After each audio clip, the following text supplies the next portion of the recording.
If we'll stand for a moment of silence for all that lost in the hurricanes that we've had.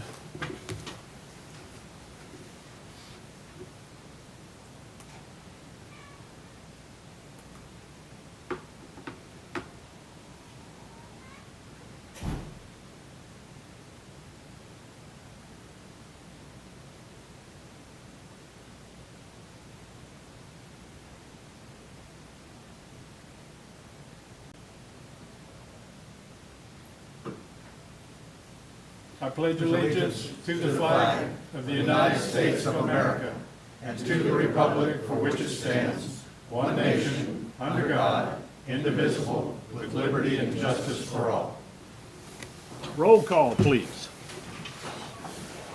Mayor Gibson, Here. Vice Mayor Linlow, Here. Commissioner McGee, Here. Commissioner Catigano, Here. Commissioner Hyatt. Here. Okay, the first thing on the agenda, commission opportunity to add, move, or remove items. I'd like to have all of the development projects removed from the agenda because we haven't got plans for them. So I don't know how we can vote on something we haven't seen the plans for. And the CDD, we were supposed to have a workshop on that with a lawyer from Tallahassee, and that never happened. And we voted on that. So I don't think that should be on the agenda for tonight either until we have the workshop.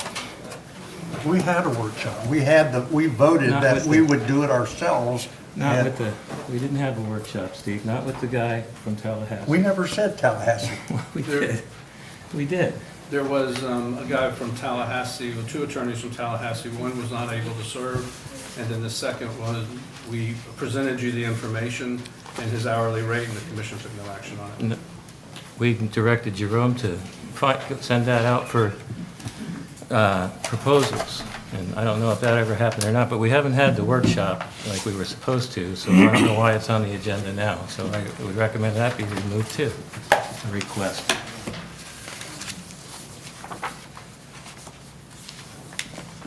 Any comments on removing the developments and the CDD? I disagree. I think they should stay on the agenda. We have had the information here. The plans were given to us in the final and the preliminary.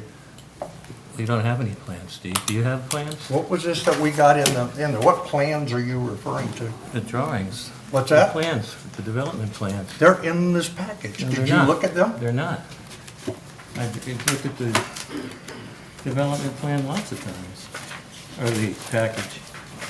In fact, I came to the city and spoke with Jerome about it earlier. The recommendations from the PLDRC board aren't in there either.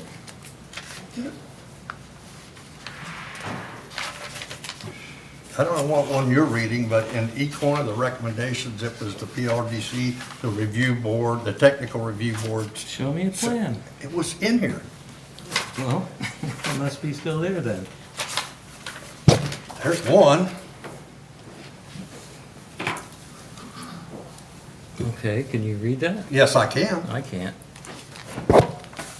There's So supposed to that, be. it's not that it's not in the B-size drawings. package, it's that you wouldn't read it. No, that's one. There's hundreds of these documents. There is numerous of these. Point of, That's point not of a plan. order, point of order. It's not a plan. Commissioner Catigano's requested that all developments be removed and the CDC. So I know his is what his vote is. I Commissioner don't Hyatt? care. Huh? I don't care. If we want to remove it, fine. Steve, I want to continue as the. Vice Mayor, Yeah, I think we should continue as well. majority says we continue. The first thing on the agenda is a proclamation for Red Ribbon Week, October the 23rd through the 31st of October. Proclamation, City of Oak Hill, Red Ribbon Week, October 23rd to the 31st, 2024. Whereas communities across America have been plagued by the numerous problems associated with illicit drug use and those that traffic in them. Whereas there is hope in winning the war on drugs, and that hope lies in education, drug demand reduction, coupled with the hard work and determination of organizations such as Young Marines of the Marine Corps League to foster a healthy, drug-free lifestyle. Whereas governments and opportunity leaders know that citizen support is one of the most effective tools in the effort to reduce the use of illicit drugs in our community. Whereas the red ribbon has been chosen as a symbol commemorating the work of Enrique Camarena, a drug enforcement agent who was murdered in the line of duty, and represents the belief that one person can make a difference. The Red Ribbon Campaign was established by Congress in 1988 to encourage a drug-free lifestyle and involvement in the drug prevention and reduction efforts. October 23rd through the 31st has been designated National Ribbon Week, which encourages Americans to wear a red ribbon to show their support for a drug-free environment. Now therefore, I, Douglas A. Gibson, Mayor of the City of Oak Hill, do hereby proclaim October the 23rd through the 31st as Red Ribbon Week in Oak Hill, Florida, and urge all citizens to join me in this special observance. Okay, the next thing on, we have a presentation. Target Zero FDOT Representative Laureen Bobo. Very good evening, everybody. Thank you very much for having me. My name is Laureen Bobo, and I'm with the Florida Department of Transportation here in District 5. District 5 covers 9 counties in Central Florida. And what I'd like to share with you today is an effort that's been going on in Central Florida to get to zero, and that's 0 fatalities and serious injuries on our roadways. Apparently I needed to turn that on. I apologize. I did not realize that. Would you like me to start over, or? No. We're good? Okay. Very good. Okay, so why a safety strategic plan? Every day in Central Florida, we lose about 2 people. They lose their lives on our roadways. So they woke up, they had breakfast with their families, planned on going home, going to baseball practice, whatever it may be, and they didn't go home. And that's not okay. In Central Florida last year in 2023, we lost 760 people. In the state of Florida, that number is closer to about 3,500. That's a lot of people. In Central Florida alone, that's about 2 to 3 jumbo jets. If they went down, there would be no planes flying. Yet every day, we're still driving our cars and people are still dying. I am happy to report that Oak Hill has not had any fatalities, I think, since 2022. If I was reading the data correctly, there have been several serious injuries. But to me, that doesn't mean that, okay, you're good. It means we need to continue to keep that number at 0 here in Oak Hill. All right. So our district secretary, John Tyler, he's who I report to. I don't report to development or operations. I work with everybody internally, externally to get to 0, report directly to him.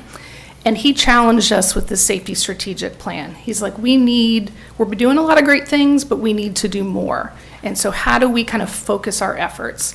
And we also talked about, is it the department's role to really kind of help lead this charge? And we believe it is. We touch every county, every city, every advocacy group, and we have that opportunity to bring these different groups together, share ideas, that type of thing. So if not us, who? If not now, when?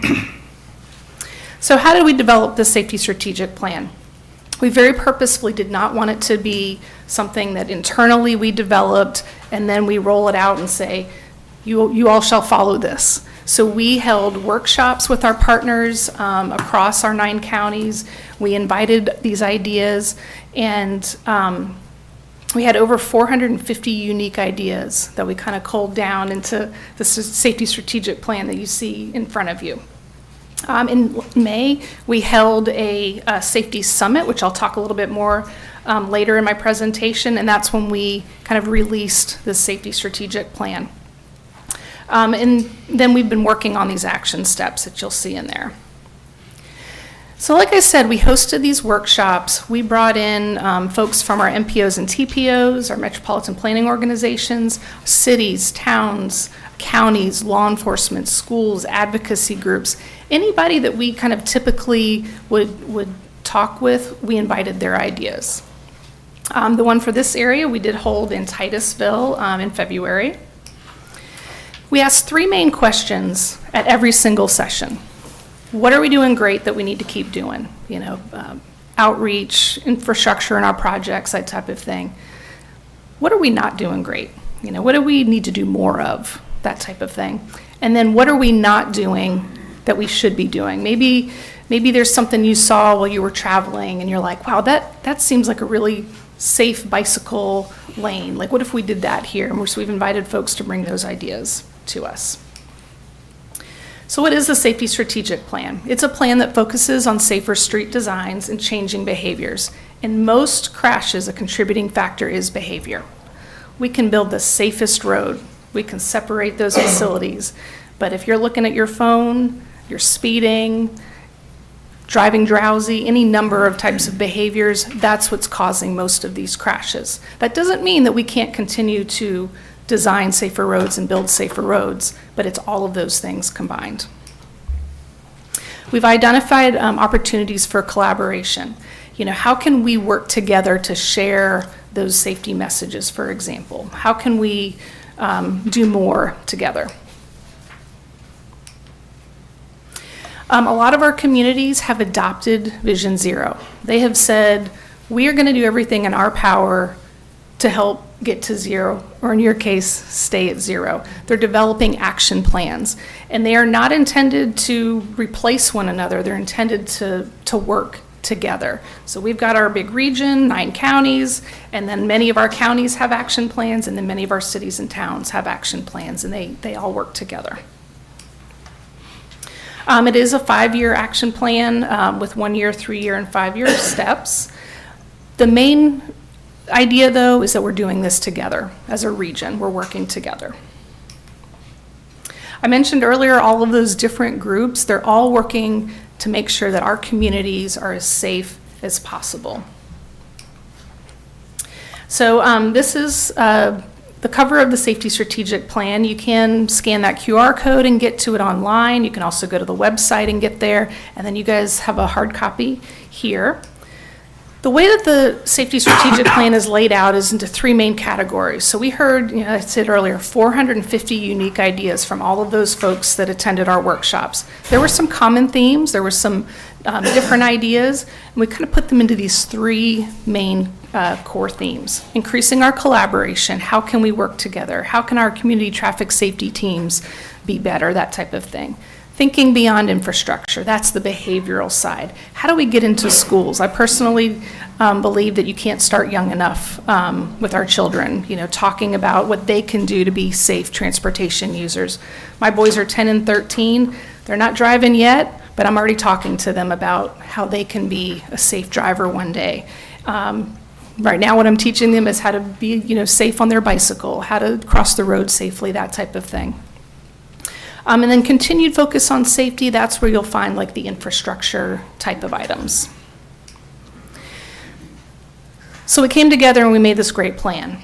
Now how do we keep that momentum going so that we're successful? So we've created a steering committee. It is made up of 5 folks from each of our 5 MPO TPOs and an additional person from each of the 9 counties, which could be a city rep, for example. They met for the first time, not last Friday, but the Friday before, October 4th, and they took this plan and they identified action steps that they would like for us to really focus on, right? We're going to work on all of them, but which ones can we maybe come together and really work on? So that's kind of the stage we're at right now with that. In May, we had a really great event, this first Central Florida Safety Summit. We had over 230 people from around the 9 counties attend. Every single one of our MPO and TPOs was represented, every single county. We had folks from many of our cities and towns. We had law enforcement and public safety in attendance because they're an important part of this puzzle. We would have had more police represented, but that was the same day that the Special Olympics torch was going into Disney, and so there was a lot of folks helping with that, but many more had wanted to attend. We also had a lot of our advocacy groups and partners, and I like this slide because it shows that getting to zero is not just up to government agencies. It's on all of us. It takes advocacy groups, it takes us all personally to really get to zero. We had a safety champions panel, so we had a representative from each of our MPOs and TPOs, and they were just sharing different things that they do in their communities, and it was really great to hear their ideas because then somebody else hears it and they're like, oh, we could do that, or that's a neat idea. So that was a really great panel. I'm going to see if this is a video, see if this plays. Right.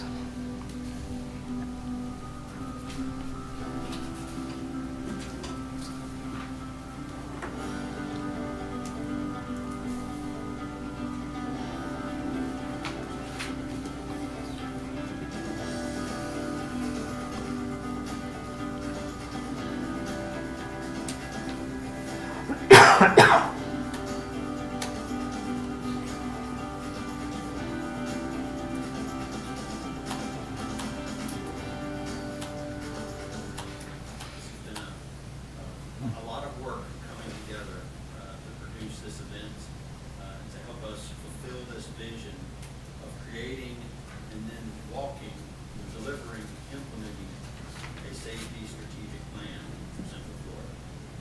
It is really so wonderful to see all of you in this room today. We had this vision a few years ago of just bringing everybody together with a united effort. Here we are.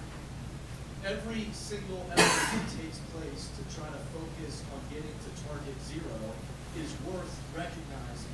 And we know that it's going to take the efforts of many, many, many people. So thank you for everybody that has been a part of that to this point. Vision Zero is an international movement to reach zero traffic fatalities. We collectively have to believe that we can get there, that we can do this. With Joshua's strategy is that he is going to be saving lives in his community.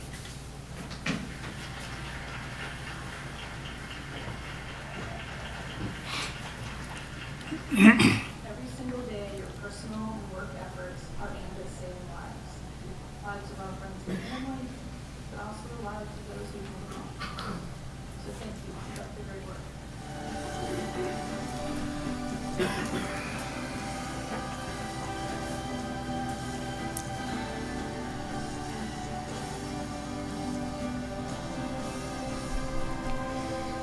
We'll see how DOT's operations, how we do things across the agency, will start to fundamentally change to align with these ideas that are included in this plan. So I'm looking forward to that. Safety begins with me, begins with every single one of you. Thank you.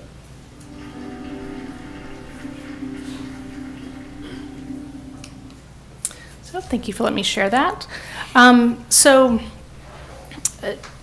Thank you, Vice Mayor Landau, for inviting me here welcome. today. I think you Thank you for may have seen me sharing at the the TPO. project with us. But what I'd like to share is kind of that call to action. You know, what can you do as an individual, as a member of your community to, you know, make a difference? So you've got the safety strategic plan. You know, please take some time to review that. If there are any of those action steps that you'd like to kind of help us pursue here in Central Florida, we'd be happy to have you. You know, think about those things that you're already doing and how you can maybe amplify those efforts, whether it's sharing safety messages in a weekly newsletter or, you know, different things like that. I'd like to just share a few ways that I personally try to make a difference when I'm not wearing my DOT shirt. I'm a den leader in Cub Scouts. So every PAC meeting, every month, we have a safety message. You know, who wears their bicycle helmet every time they ride their bike? Who wears their seatbelt every time, right? And it's just this little gentle reminders that that they can also help their safety. I mentioned earlier that my boys are 10 and 13. I don't know if you've ever played Punch Bug when you were younger. We don't punch in our game, but if we see somebody walking or biking, and we recently added motorcyclists to it, you get a point. So they could be on the sidewalk, they're in the crosswalk, they're doing the right thing, but you're looking out for them. My 13-year-old is very competitive, so we needed a way for him to earn more points than his brother. So we've added, if you see somebody that's maybe not doing something safely, they're riding their bike, but they're not wearing a helmet, they're crossing the road, but there's a crosswalk about 100 feet away that they probably should be in their crosswalk, or they're crossing against the light and that type of thing, you get 2 points.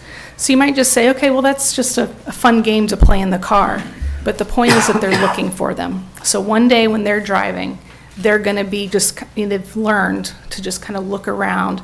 And to be honest, they've found some times where I didn't see them. So I'm grateful for when they're playing that game. So there's ways that we can have influence even when we're not necessarily in our job. So I like to end my presentations on a safety second because it takes just a second to be safe. Next week is National Teen Driver Safety Week. So if you do have any teens in your life, please talk to them about how they can make safe choices, whether they're riding in the car with their friends, don't give in to peer pressure, wear your seatbelt every time, that type of thing. I think it shows that we care about them when we talk to them about those types of things. We want them to come home. So thank you very much for your time. Safety starts with me and it starts with all of you. Be happy to answer any questions that you might have. Questions? No? No, thank you. All right, thank you very much. You guys have a great night. Thank you. Next on the agenda, citizens' participation, non-agenda items. If you wish to speak on any agenda item, please fill out a speaking form and bring it over to Mr. Adams. Do we have anybody, Mr. Adams? Yes, sir. Drew Ann Welch.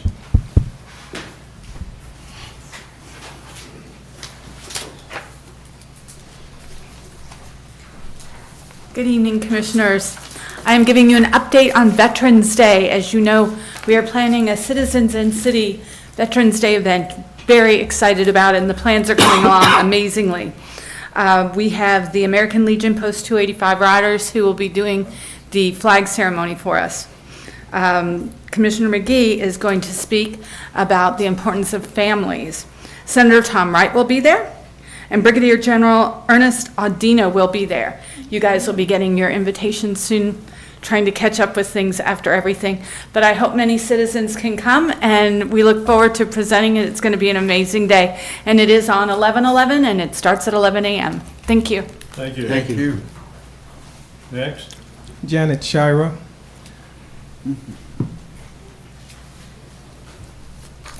Good evening, Commission. Janet Shira, 148 William Street, Edgewater. I'm here again to recommend that when you're considering the Lighthouse Cove rezoning, that you take into consideration that there is a pond, a regional pond, mentioned in your new stormwater master plan that should be located on the 5-acre parcel that they're trying to bring into their PUD. This is extremely important for that basin, and I think as part of the, they're here seeking approval of a rezoning. This is the city's chance to make this a win-win. It's not saying that you can't grant them what they want in bringing that 5 acres in, but there should be discussion at this point in the process about that regional stormwater pond. Otherwise, you're going to lose negotiating power once they get their rezoning. Thank you. Thank you. Anyone else? Jeffrey Hovan.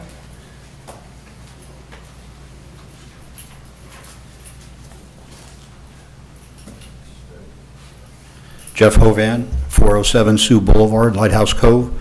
I'd just like to propose to the council to adopt this muni codes for the walls with the setbacks, 6-foot high wall, all the landscaping, buffering, and that's what I just gave to Jerome. So that's all I have. Thank you. Thank you, sir. Thank you, Jeff. That's it, sir. That's it?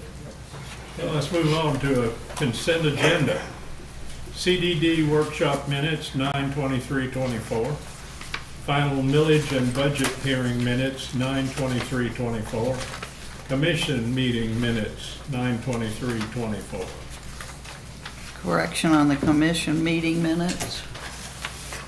Where Mr. Peterson is mentioned, it says Commissioner Adams, and that's incorrect. It needs to be Administrator. Okay? That's Yes. the only thing I have. Yeah.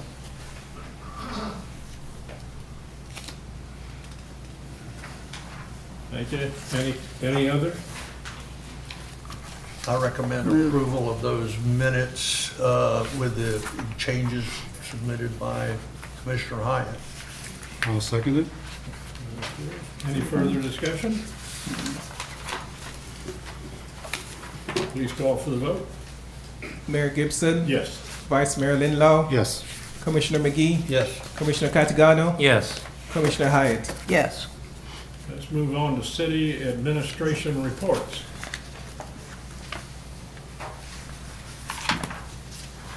Yes, sir. The first item, the sign for the Echo for the ballpark, the ball field.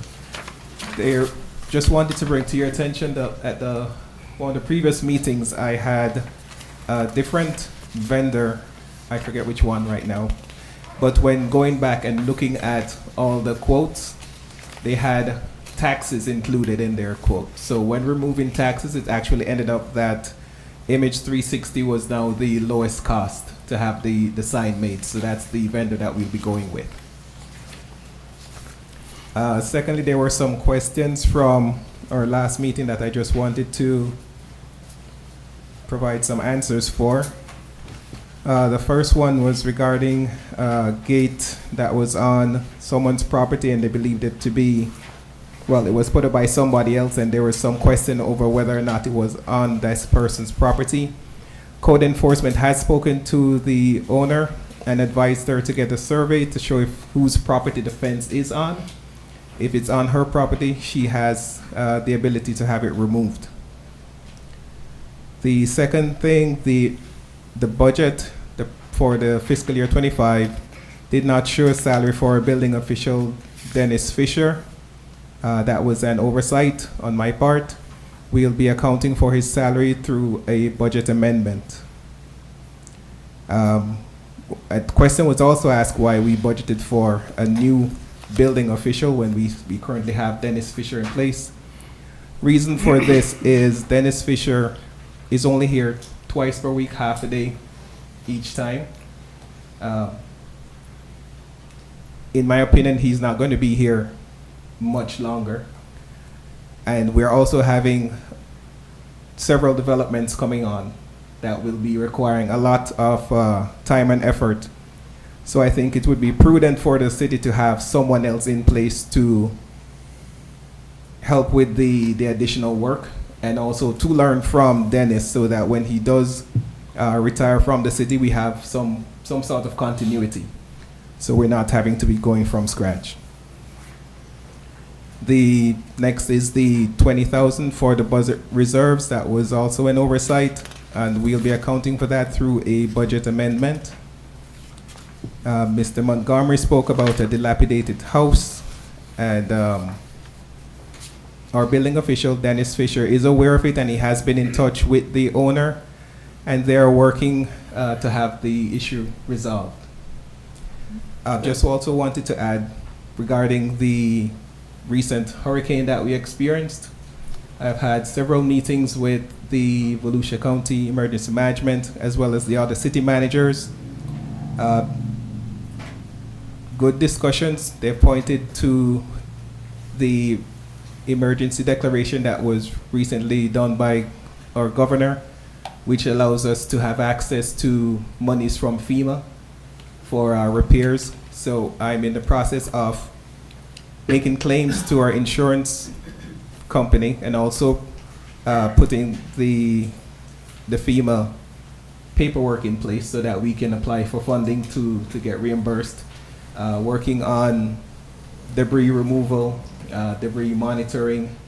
So there's a lot in the works right now, and we should be hopefully making some progress pretty soon. That's Good. it, sir. Thank you. Very good. I would add one thing on the first item he mentioned, the gate. I would just also note that the building official indicated that because this property is zoned agricultural, no building permit was required to install the gate, nor will any building permit be required to remove the gate. Because there were some statements about that gate was put up without a permit. The permit was not required per our building official. Okay, thank you. Moving on to item G, city attorney, first reading, ordinance. Ordinance number 2024-10 by title only for first reading. An ordinance of the city of Oak Hill, Volusia County, Florida, adopting a one-year moratorium of the city accepting any application for a residential plan unit development, RPUD, zoning, providing for conflicting ordinances, providing for severability, providing for an effective date. Motion to approve. Ordinance 24-10. Second. We have a motion and a second. Discussion, commissioners? If you need me just to recap, as the RPUD seems to generate a lot of discussion, with the public about those type of projects coming through. And the RPUD was put in place, zoning was put in place in 2002, and it hasn't been amended since. So it's not something that this has recently been put in our books for development activity. It's been there over 20 years. But we're now seeing, how it can be used, what it allows. And so when we had that discussion, I suggested maybe a moratorium would allow this commission, the planning board, our staff, and the public to discuss. Give us a year to discuss it and to see if any changes want to be made to it. Do you want to repeal it? Do you want to keep it as is? But they'll give you a year to do that. It'll take you about 2 months to adopt once you come up with the changes you want. So I would say once we adopt this, this is just first reading, but it is public hearing because it affects so many different properties, that, we have, I would shoot like 10 months to try to have it finalized, all your workshops and everything finalized in the next 10 months. If you get to the point where you need to extend this because you don't think you've gotten where you wanted to be and you need more time, that can be done by adopting another ordinance. You just have to go through the notification process again and extend it for whatever additional time you think is necessary. I brought this up after city attorney mentioned a moratorium. And I immediately thought, yes, we need this, and here's why. We can have a workshop involving the citizens, go through the comp plan, go through the land use, and adopt, because it hasn't been done since 2008. Changes, people are upset that we have 40-foot lots in these developments. Unfortunately, the comp plan and land use give that developer every right. State law does not help this commission. They wrote the laws to help development. It's just that simple. And this gives us a chance, as long as we don't step over the line and do something that's against state law. But it gives us the right to limit our PUDs in certain ways. Not in every way, but in certain ways. So I felt that this was an excellent thing, and it's on the agenda. Do we have any citizens that wish to speak on this? No. I have a question. If we go through this and have the workshops and we make amendments, changes and things like that, which I highly suspect is going to happen, all right? Is this another one that requires the citizens to vote on next November? No, no. No. We don't This have. isn't, this is not a charter amendment. This Okay, is so just we a don't have to rezoning change, code. we don't have to submit, all right? No. We We don't have to go worry through all about the it. workshops and, all right, It's just an ordinance adoption. okay, just wondering, all right. Anyone else? Call for the vote? Mayor Gibson, Yes. Vice Mayor Linlaw, Yes. Commissioner McGee, Yes, Commissioner Catagano, Yes. Commissioner Hyatt. Yes. City Attorney, ordinance 2024-12. Ordinance number 2024-12, by title only for first reading. Ordinance granting the petition of OHTC Development LLC for establishment of a community development district, creating and establishing the Oak Hill Town Center Community Development District, providing for name, powers, and duties, providing description and boundaries, providing initial members of the Board of Supervisors, providing severability, and providing an effective date. I'll make a motion, we approve ordinance 24-12. that's second, If I could just say this real quickly, Mayor, this is technically not the public hearing. The public hearing has been advertised for the next meeting, the fourth meeting of the month. The law requires that there be a public hearing, but ordinances typically are adopted with 2 readings. And so this one is just more of a procedural step to have a public hearing on the 28th. Obviously, if there's any questions, we can address those. We can have more workshops in between if the commission wants between now and the 28th. This is just a procedural step to first reading of an ordinance. Thank you. Commissioners? I'm still waiting for our workshop with the expert, because Scott Simpson said that he didn't know anything about it. Jerome said he didn't know. They were wanting to kick it up to the state. We all agreed that we were going to have a workshop with an independent expert, and that didn't happen, so. Still When I waiting for first that. received it, I let the commission know that that one, I had not been involved with a CDD before. Most small cities don't get involved in CDDs because they're typically for larger projects. And we had the option of referring it to the state to review it based on the size of the project. The commission said no. Then we went out to try to find a consultant. The first one only represents the CDD. They don't represent local governments. And then the second one we found and got a quote for, we presented that to the commission, and the commission took no action, gave us no direction.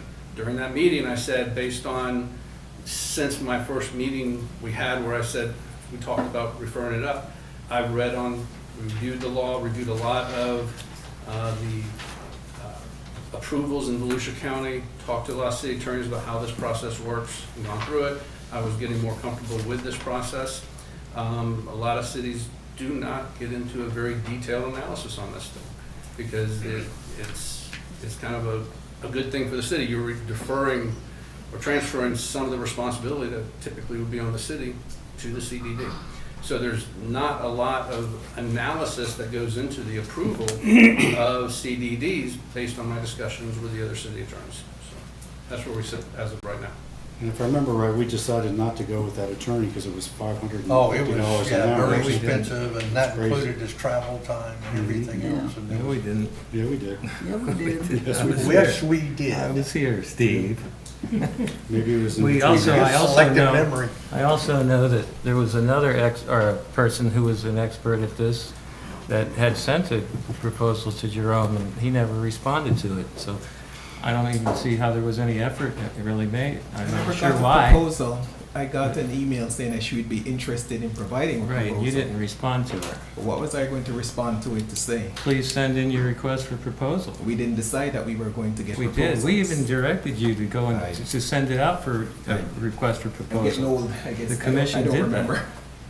I We don't did remember that. I'm sorry. You I have don't to go remember back that. and look at the video if you want, but we did that. I was there.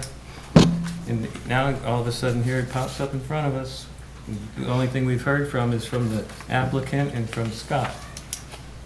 I think that's sufficient. I believe it's sufficient too. Good. We have a motion and a second. Any further We have- discussion? We have, The applicant's Public- present, and it's also, you know, the applicant's available to make Right. presentations and discuss if necessary. Mr. Janet Shira.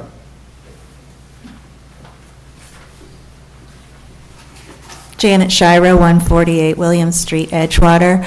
I just want to call your attention to the packet that was online.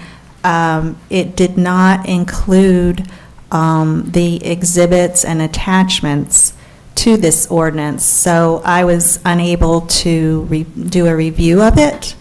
The packet went on line, I think it was Friday late afternoon, so in and of itself it didn't give a lot of time, but then there's missing information on there. So and one of the most critical things is in your packet, it's missing the attachment of how much money they can actually put into the non-ad valorem. And I think it's been discussed, I know I've presented before that their application was proposing over $88 million that the residents and business owners or property owners are going to have to pay back for all the improvements. So I think that at least we should have the ability to see all the attachments in the ordinance before it goes for a final vote.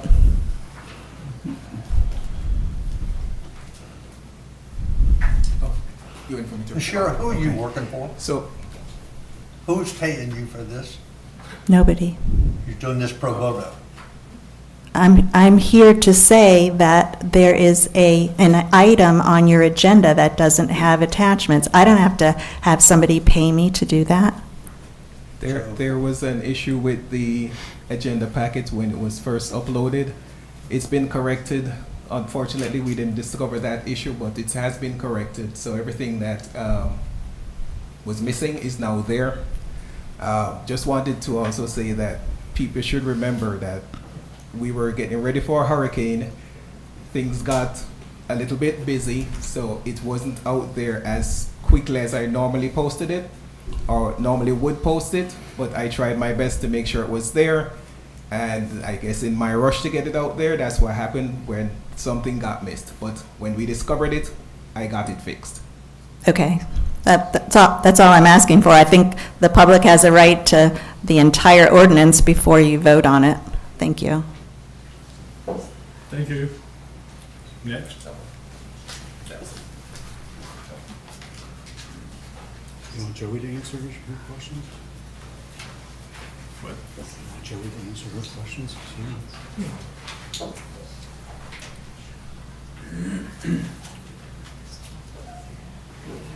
Mr. Posey?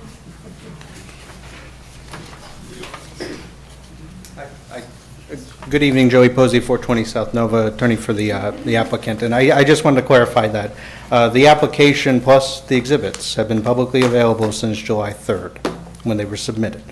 So I don't know the logistics or the functionality of how you come down here and get them if you'd like them, but nothing has changed as to the estimated cost. Every time when you come in for a bond, and this was the same thing that was discussed at the workshop, it's a judicial hearing where you set for the actual cost of the improvement, and it's a very lengthy process. So, to say that information isn't available, I can't quite get to that, but I do sympathize with maybe how it was uploaded, but it has been publicly available since July 3rd of 2024. I got my agenda packet at 11:40 Friday afternoon, and there was nothing in there about that. Why we wouldn't have been informed or notified that there was information available pertaining to this, we had the workshop, nobody said it there. I'm not sure how you can criticize a citizen for being upset. And I'm not, and I understand that why they're upset. I just want to make sure that it's clear that that information. I don't see how I can vote on this without having that information either. That information has been available and it has been submitted with the petition as of July 3rd. And the other thing that I think I can reassure the citizens is that there's another opportunity for a vote, so they will have the opportunity in between this meeting and the next to clarify any maybe some missing information or inability to get that information if there are questions. And like I do every hearing, I am happy to answer questions. Anybody is always welcome to reach out to me to get clarification if there is needed. So that's all I can add, but I can't speak to the logistics of the upload and how that occurred, but I can just remind everybody that it has been publicly available since July 3rd. Thank you. Anything else? Call for the vote? Mayor Gibson, Yes. Vice Mayor Linlaw, Yes. Commissioner McGee, Yes. Commissioner Catagano, No. Commissioner Hyde. Yes. City planner, Lighthouse Cove rezoning. The applicant has asked to continue till 10/28/24. We just need to publicly state what the date and time, so that there's no noticing required. We can publicly state the date and time of the extension Oh, the extension? to October 28th, 2024, I guess 6 PM in these chambers. Yes. I will go ahead and just have someone make a motion and to continue it to that date. Make a motion, we do the Lighthouse Cove rezoning on 10/28/2024 at the commission meeting starting at 6 PM. I'll second that. We have a motion and a second. Discussion? The applicant request, right? Yes. Yeah, exactly. Call for the vote? Mayor Gibson, Yes. Vice Mayor Linlaw, Yes. Commissioner McGee, Yes. Commissioner Catagano, Yes. Commissioner Hyatt. Yes. City planner, Oak Ridge Colony. Maybe I should just give a little intro that would be applicable to Please the do. following three items, so we'll speak on all three, just Yes. before the first one. You know, what we talked about with that moratorium is you're gonna sit down and look at your regulations and look at the RPUD regulations and see if they need to be changed. That is your legislative authority. When you go in and you do that, you're gonna have the authority to have discretion on how you decide RPUD is gonna be in Oak Hill. And that's, when you're setting policy, and your policies, when you get to development, are adopting and amending your comprehensive plan, adopting and amending your land development regulations. And you could also have a situation where the property for the project is located outside the city, and you're able to, they need to annex into the city to develop. Those decisions, whether you approve an annexation, whether you amend a comprehensive plan, or you amend your land development regulations to allow development, are legislative action. They're policy setting. The courts would say, as long as it's fairly debatable, you have the discretion to do what you want. As long as you don't act arbitrarily, courts aren't going to interfere when you make that decision. When you get to the point where we are today, you're not acting legislatively in the eyes of the law. You're acting quasi-judicially because applicants have submitted application per the adopted regulations of the city. They said, we want to develop per these regulations. These applicants did not ask for any legislative action of the city where we would have the discretion to say, we don't want to make that change. We have to apply our rules as they existed when they filed their application. It's because it's quasi-judicial when you have to disclose ex parte communications, but the rules are different. You don't have the deference that you normally have in the eyes of the law. The law says, okay, now there's three things that we're going to look at. If it gets challenged, it goes up on appeal, there's three things the courts look at. I want to make sure first procedural due process was provided. Procedural due process is basically, was the hearing fair? Did everybody essentially have a fair opportunity to make their presentation? That's generally what it is. Second part is the essential requirements of law followed. Did you follow what the law says? This one's not used too often to challenge because the courts have said in that particular situation, they look to see, was there a deviation from the law that amounts to a miscarriage of justice? So it's pretty high standard on that one. But, what's important with the essential requirements of the law is you follow not only what case law, state laws, but you follow your own laws. You follow what your rules are. And there have been cases where, either approving or denying a project based on criteria that wasn't listed is a violation of the essential requirements of the law. So you got to focus on what are the requirements of the law. The other thing that I want to point to is, and it kind of goes to what you said, Mayor, is the laws. There is a state law in the books, Florida Statute, Chapter 166.033, which says when a municipality denies an application for a development permit or development order, the municipality shall give written notice to the applicant. The notice must include a citation of the applicable portions of the ordinance, rule, statute, or other legal authority for the denial of the permit or order. So, if we're going to deny a request, two things we've got to do. One, we have to cite to whatever the rule is, whatever the basis of whatever section it is, whatever, we got to cite to that rule, and hopefully, when we say that you haven't complied with this section of the rule, there is substantial competent evidence that supports that determination that they don't, comply with that portion of the law. So whenever we deny a development order, and if you want to remember back to the special exception for the RV park, remember we sat here and talked about, went over every section of the code that was the basis of the denial. And we incorporate that into the order. That's why. We were telling them, this is why we're denying. You just can't say denial. We don't like it. Can't do that, guys. We are here, we have to look to substantial competent evidence, and we got to cite to specific provisions of law, rule, regulations that the submittal doesn't comply with. Now, the applicant has the initial burden. They have to prove they comply. That's their burden, is to prove that they comply with our regulations.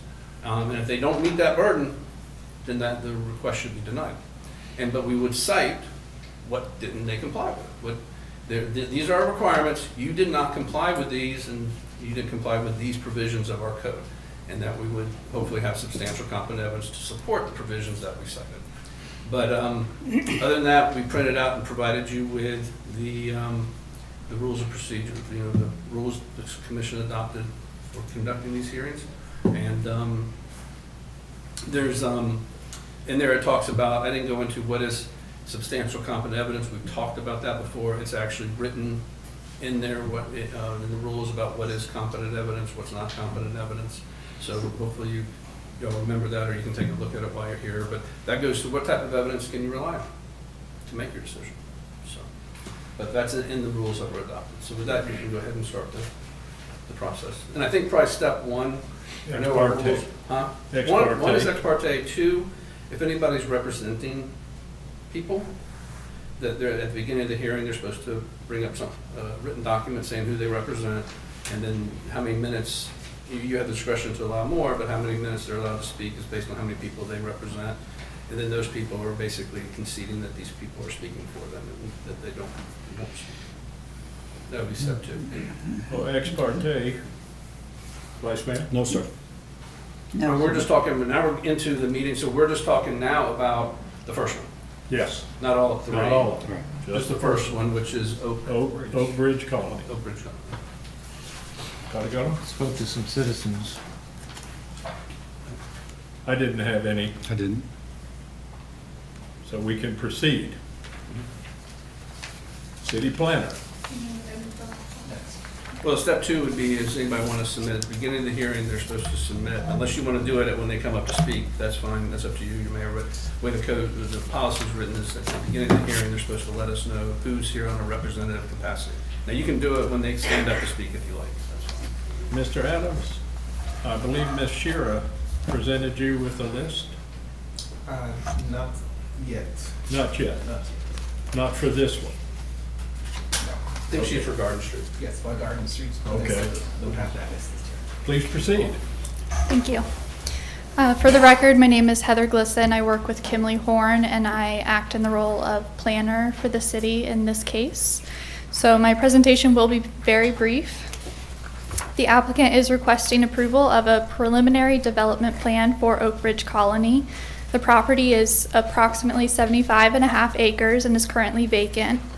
The existing zoning is residential planned unit development as approved in ordinance number 2022-03, and that RPUD permits single-family residential, townhouses, and recreational facilities on site. Oak Ridge Colony is a proposed residential subdivision that will consist of 263 lots equating to 3.48 units per acre.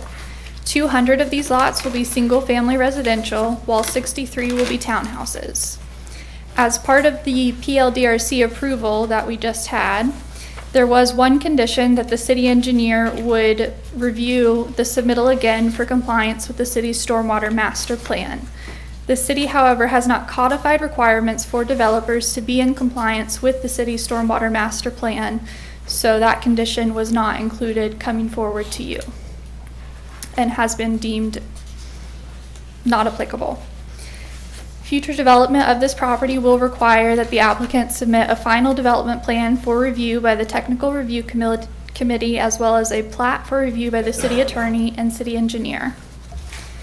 So based on review by city staff and the Technical Review Committee, the proposed development is in compliance with the comprehensive plan and is consistent with section 24-199 for preliminary development plan submittals.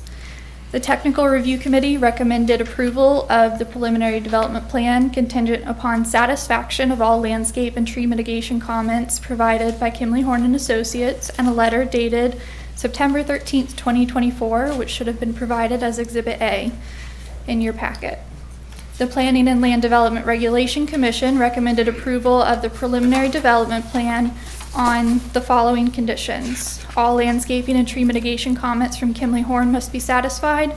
And 2, the developer will provide capped off T-fitting connections for utilities on the east side of US 1 to allow for future potential connections, provided the county will allow the design change. So your decision before you today is whether or not to approve the preliminary development plan contingent upon satisfaction of all conditions from PLDRC, approve this plan with modifications, or deny the plan on a basis that it cannot meet the regulations. I'm happy to answer any questions, but the questions I do have expertise in are limited. We do have other members with us here today, such as Mead and Hunt, and members representing the applicant who may be able to answer more specific questions. Do you have a copy of the plans? We didn't get it in our agenda packet. Have a copy of the overall site development plan. Would you like this? Yeah. There's many more than that, right? I have this one. But there was more submitted, right? There's much more submitted. Like a big old stack, right? Yes. And do you know when that was submitted? The exact date I don't have in front of me, no, I sir. got you. But see, this is what I was talking about, Steve, and this is not in our agenda pack. And she's saying that there's a whole stack that goes along with this, that are not in our agenda pack. So we haven't seen them. So I'm not sure how we're gonna vote on this without knowing what we're voting on. Thank you.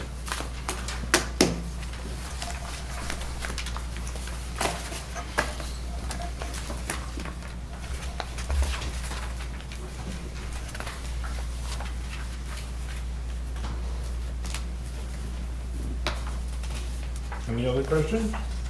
Commissioners? Mr. Adams? Any citizen wish to speak on this? I think the next step would be the applicant. The presentation of the applicant before citizens. Mr. Posey? Thank you.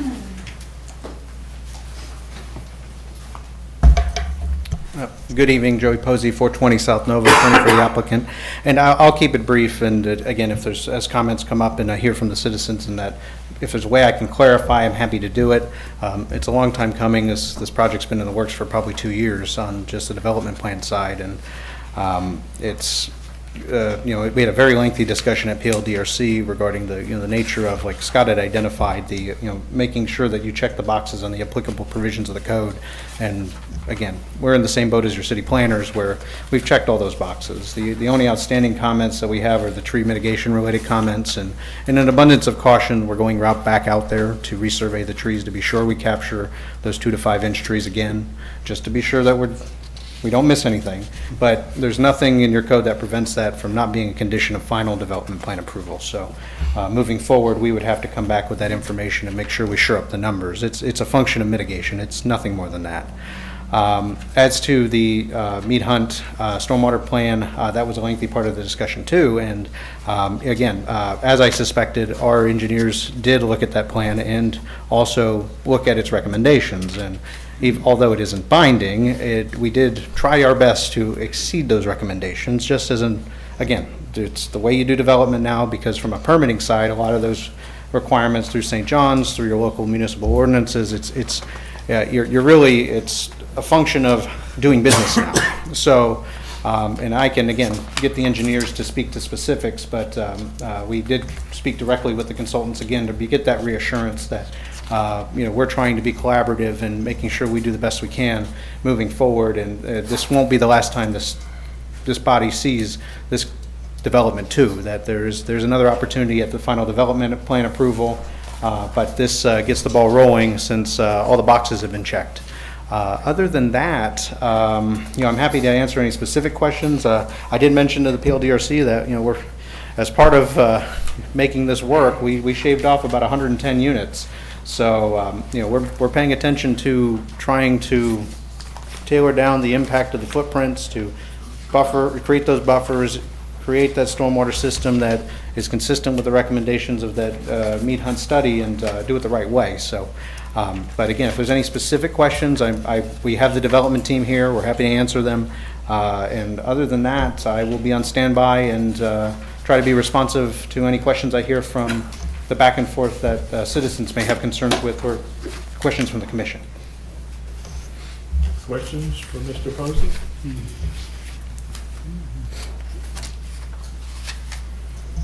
Thank you, sir.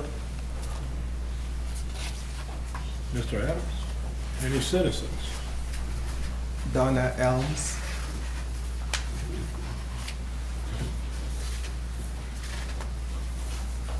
Hello. Evening. Hi.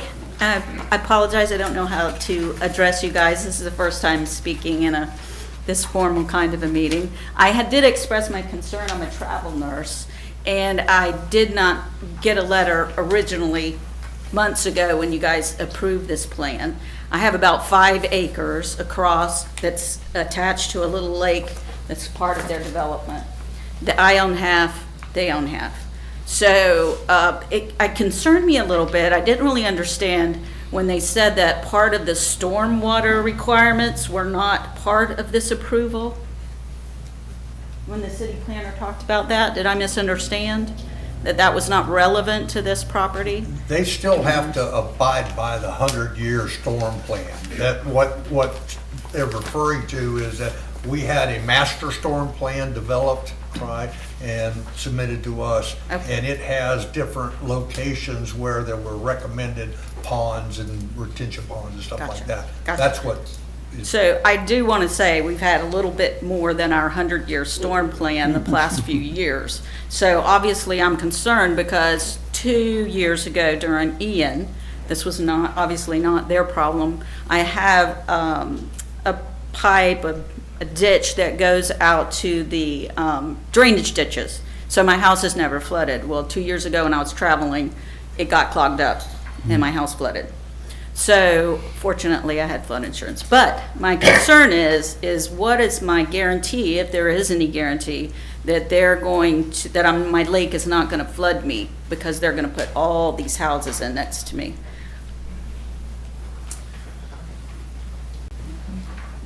Is there any kind of, They have a requirement for the 100-year. Now, the 500 that Ian was, and we had more about that last week. Right. Right. But the St. John's Water Management District requires that, and it has, and their they designs have to abide by that. They have to abide by that. They keep that water on there within that 100-year plan. Okay. I have to respond at the end as a matter of. Oh, okay. Thank you for protocol. Okay. That's really, it's not anything I can do. Obviously, I'd love to say, please don't do this. but when I originally bought it was 1 house per 5 acres, so you can imagine my consternation. But it is what it is. So I just want to make sure that publicly I'm expressing my concern about the fact that they put in enough drainage so my house, so that my lake doesn't overflood and my house doesn't flood. Thank you. Thank you, ma'am. Next. Janet Shira. Janet Shira, 148 William Street, Edgewater. I raised the issue of the stormwater master plan at the PLDRC meeting because, again, this property is in the same basin as the Lighthouse Cove. The ditches that run on the west side of US 1 flow under US 1 through Lighthouse Cove and ultimately to the lagoon. So it's important in the stormwater plan to really make sure what the recommendations are what you're trying to accomplish, both to reduce flooding concerns and the water quality in your lagoon. So I raised the issue at the PLDRC, and what staff is saying is that because the comp plan policy, which is 1.9.2 for the record, that says development reviews should incorporate the stormwater master plan, they're saying because that hasn't been codified or brought into your land development regs, then it doesn't apply. Well, for one, the comp plan is the ruling document of your city. So if there's any issue between the comp plan and the land development regulations, the comp plan rules. That's state law. Secondly is section 24-192 of your land development code. In reviewing major developments, which this is a major development under your code, it says when the PLDRC meets and considers a plan, it shall take into consideration, which is A7H, any other applicable criteria outlined in the comprehensive plan, the land development regs, or other law. So they have what they need in your land development regs because it's pointing to the fact that they should look at the comp plan in making their decision. So that's why they made it, because I spoke up, they made it a contingency that they would look into this. Now they're saying tonight that because it's not specifically codified in your land development regs, they don't have to do it. They really should, and you have in your comp plan and your land development regulations the ability to pause this at least to see if you can get the regional pond located where your stormwater master plan says it should be, which is within this development. Thank you. Thank you, Ms. Shearer. Mr. Adams, next. Lisa Bender.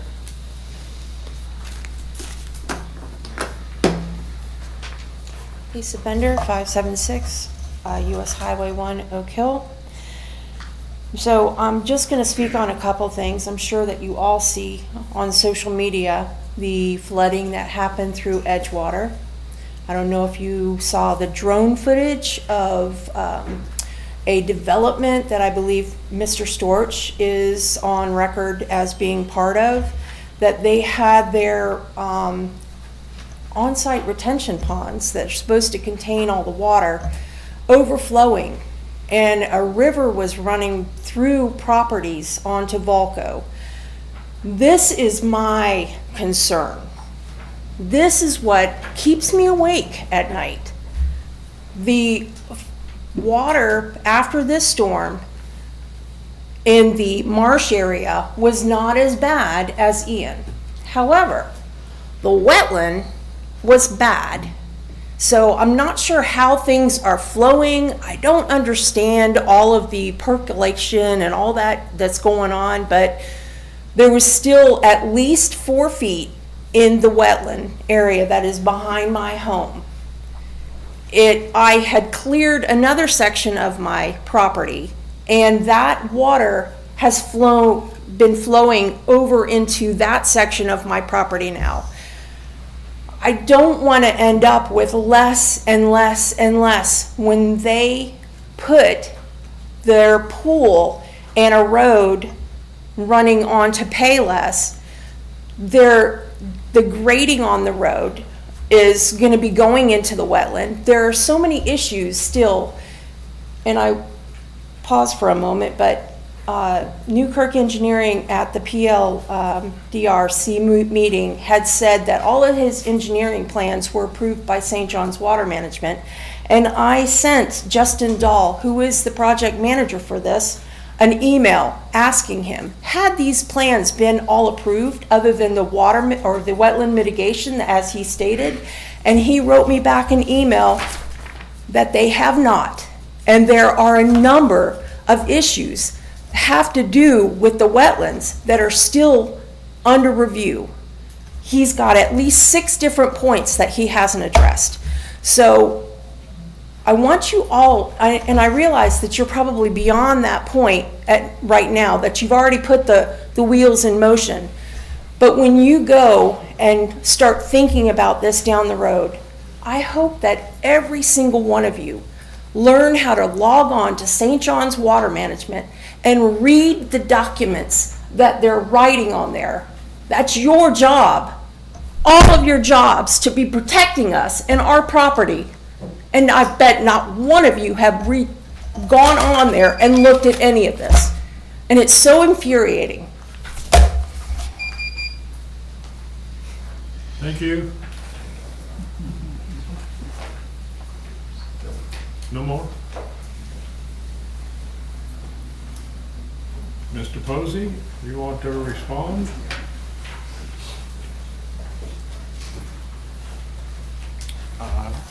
Again, Joey Posey, 420 South Nova. And most of this will probably be Harry Newkirk as our expert to talk about the stormwater, but I did want to just make a few comments. The first one regarding the comp plan provision, and again, I agree with the consultant on that. And city attorney, correct me if I'm wrong, but if there's no memorializing documents as to the actual codification of those requirements, it's really just your guideposts. That is essentially your stormwater master plan. And I think the more important part of this is that we're following the rules as they stand. The 100-year storm events. Also making sure that we actually are paying attention to that stormwater master plan, even though it is just guidance only. That's the point of it, because I think the logic doesn't flow the other way. If it is in fact binding, then the city of Oak Hill owes a lot of money to a lot of people because it proposes to take land that they don't own, which I imagine isn't the logical conclusion you would draw from that stormwater master plan. As to the specifics and the engineering side of this, again, Harry Newkirk is going to talk specifically to those, but there is no outstanding engineering comments. If you look at the St. John's permitting and the outstanding comments, it's only related to mitigation. There are no engineering-related comments, but I'm going to let him speak to specifics on that and try to talk through and identify those issues that were identified by the residents as to concerns they may have, and any other specific questions I may feel out as we're talking here. Only me, Joey. I'm staying out of this one.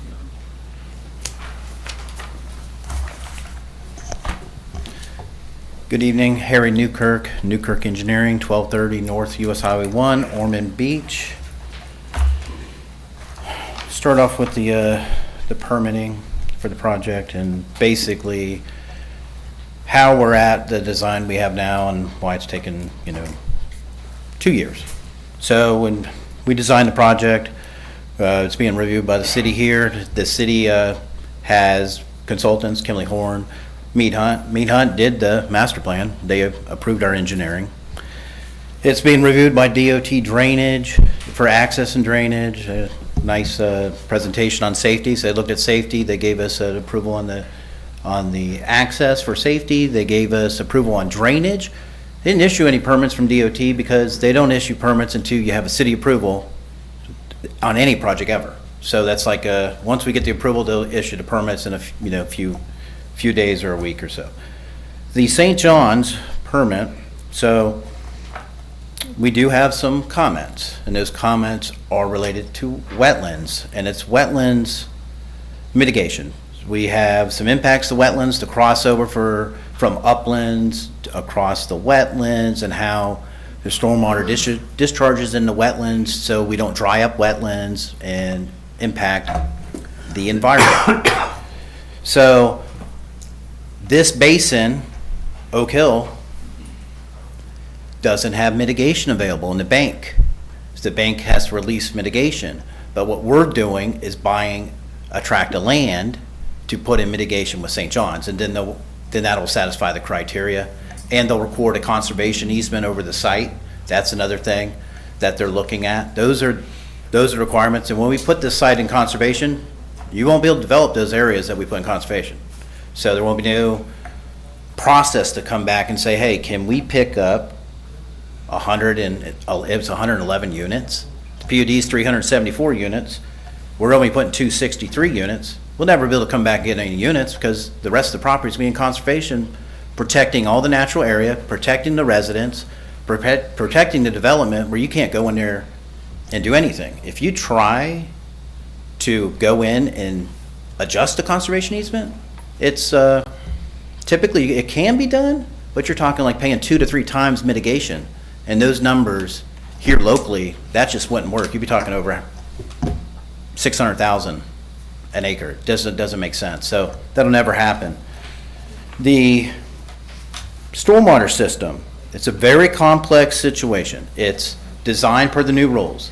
The new rules are about nitrogen and phosphorus discharge, protecting the lagoon. It's about, having more than just a wet detention pond. You see them all over the place. You can't do that anymore. You absolutely can't do it. It's not going to work. So you got to do dry to wet. That's what we do here to remove those nutrients. And when you do that, back in '99, I started engineering. We would take a site, you'd say, hey, I need about 10, 12%. Just do an area, I said, I know how big the ponds are right off the bat.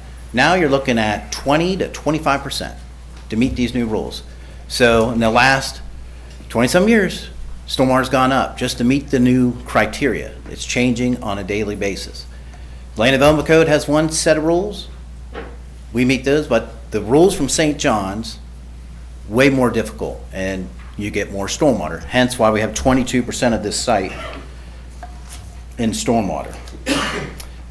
Just the assurances, how it's designed, we design up to 100-year storm event. We look at a mean annual, a 25, and the 100. Across the board from mean to 100, we're 26% reduction in rate of volume off the site. And from what it is right today, looking out there at the woods, we're 26% less into the wetlands. In volume, we're 12% into the wetlands. So we are stormwater improvement. It's hard to believe you can raise site, be a stormwater improvement. No one seemed to ever believe it, but we have to show those numbers, and it was reviewed by the city's consultants and engineers. It's reviewed by DOT. They all like what we're showing. So we've met that criteria. There was a comment about the adjoining property owner with a lake. That stormwater pond, we're not using for stormwater on our site. That's just an amenity. That's just there for looks. We're going to put a floating fountain in it, so it'll make the water quality better for that.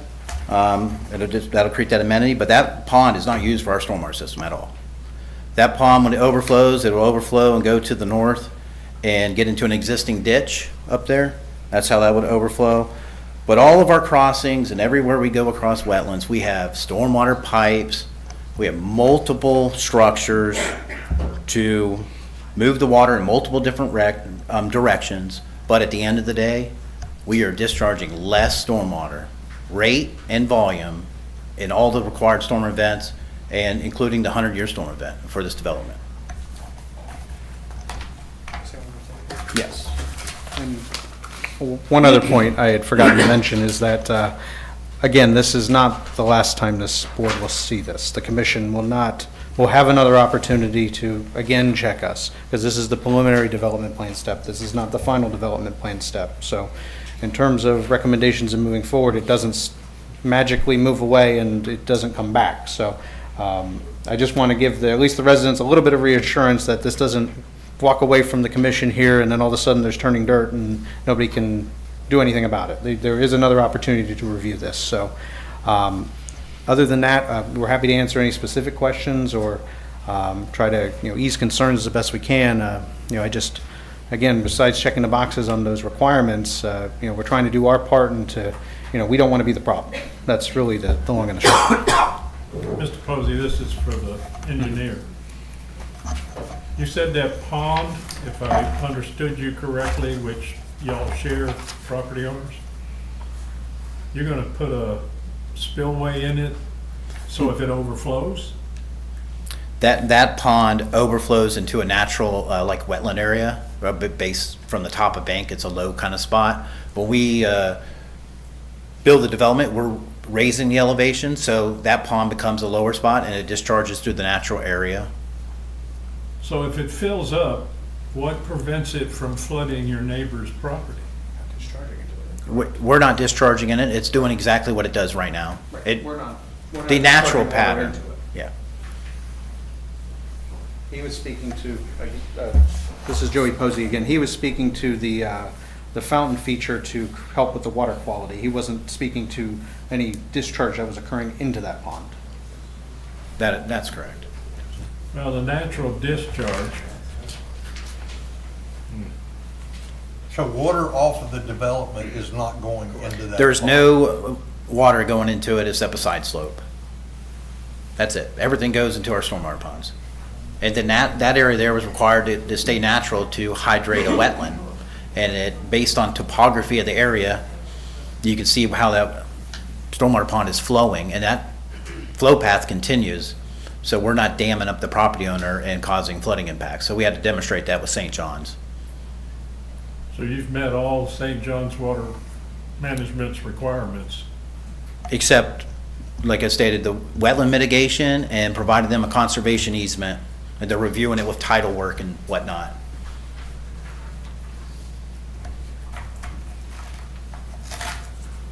And Mr. Mayor, and we're happy to make those conditional too, if that's the assurance that's required here, that, if it's a function of mitigation that's just to issue the permit, we're happy to make that commitment too. That is simply the one box that we need to check on that permit. Yeah, I was gonna ask about that. Thank you.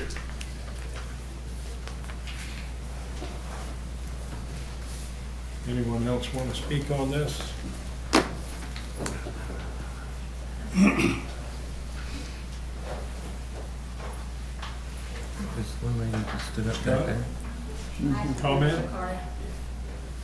I think there's somebody back there that Seems to indicate that she's filling out a card. Okay.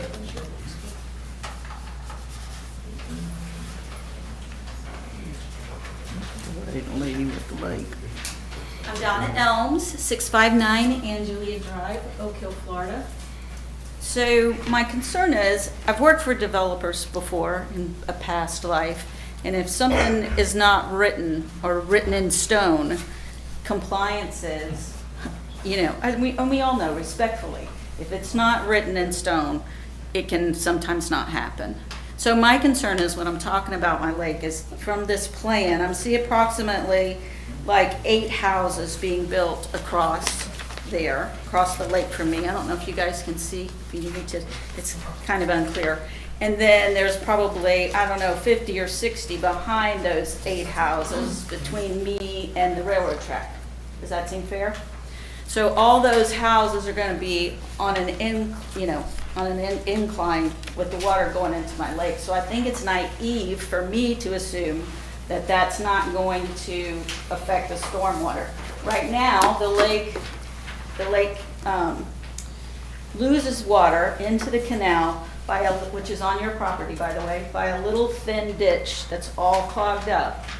And that's when you say that it naturally flows into the drains, well, that's the only flow that goes into the drain. So I just want some kind of guarantee that they're gonna fix that little flow. It's a little dirt ditch. It's very tiny. And if you're gonna put all those houses across my lake, say 50 or 60, and they're gonna be in an incline, I cannot imagine that that would not flood my lake. So just want to express that concern again. Thank you. Thank you, Ed.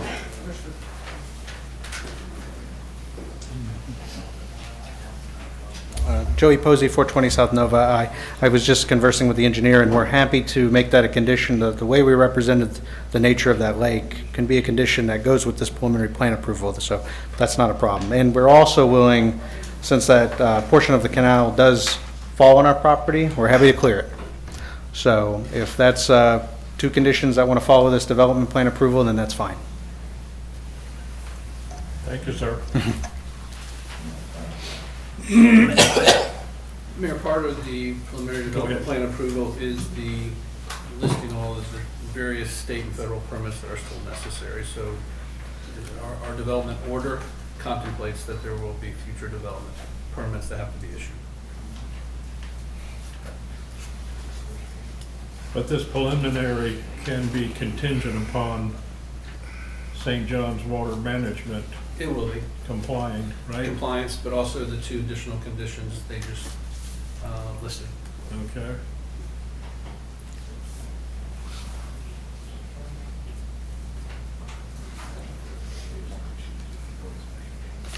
No other comments? We have a motion and a second. Not yet. Oh, I'll make a motion that we approve the preliminary development plan for Oak Ridge Colony. Second. We have a motion and a second. Commissioners, discussion? We haven't seen the plans and I'm not sure what we're voting on here, so that's my comment. And this is the preliminary. Preliminary. Yeah. There's a follow-up, final, and they'll have to walk through everything for everybody. Anything else? Call for the vote? Mayor Gibson, Yes. Vice Mayor Linlaw, Yes. Commissioner McGee, Yes. Commissioner Catagano, No. Commissioner Height. Yes. Next up is Oak Hill Town Center.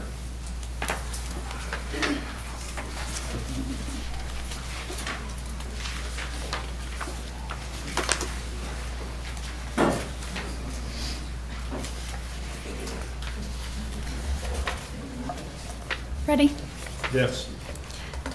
Once again, for the record, my name is Heather Glisson. I work with Kimley Horn and I'm representing the city as a planner in this case. The applicant is requesting approval of a final development plan for Oak Hill Town Center, Phase 1. The first page of the staff report, I do want to make note there is a minor correction under the requested actions. It says the applicant is requesting final development plan and plat approval. That was my mistake. I did not know they were not seeking plat approval at this time. They're strictly seeking approval of their final development plan.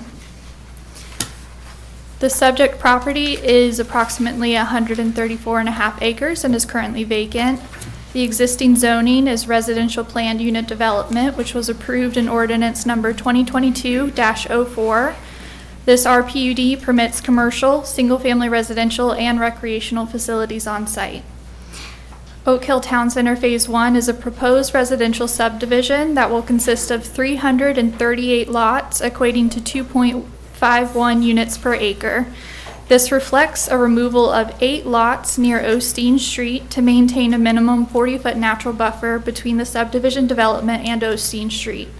This was done between the PLDRC meeting and now as part of concerns that were heard from citizens at the PLDRC meeting.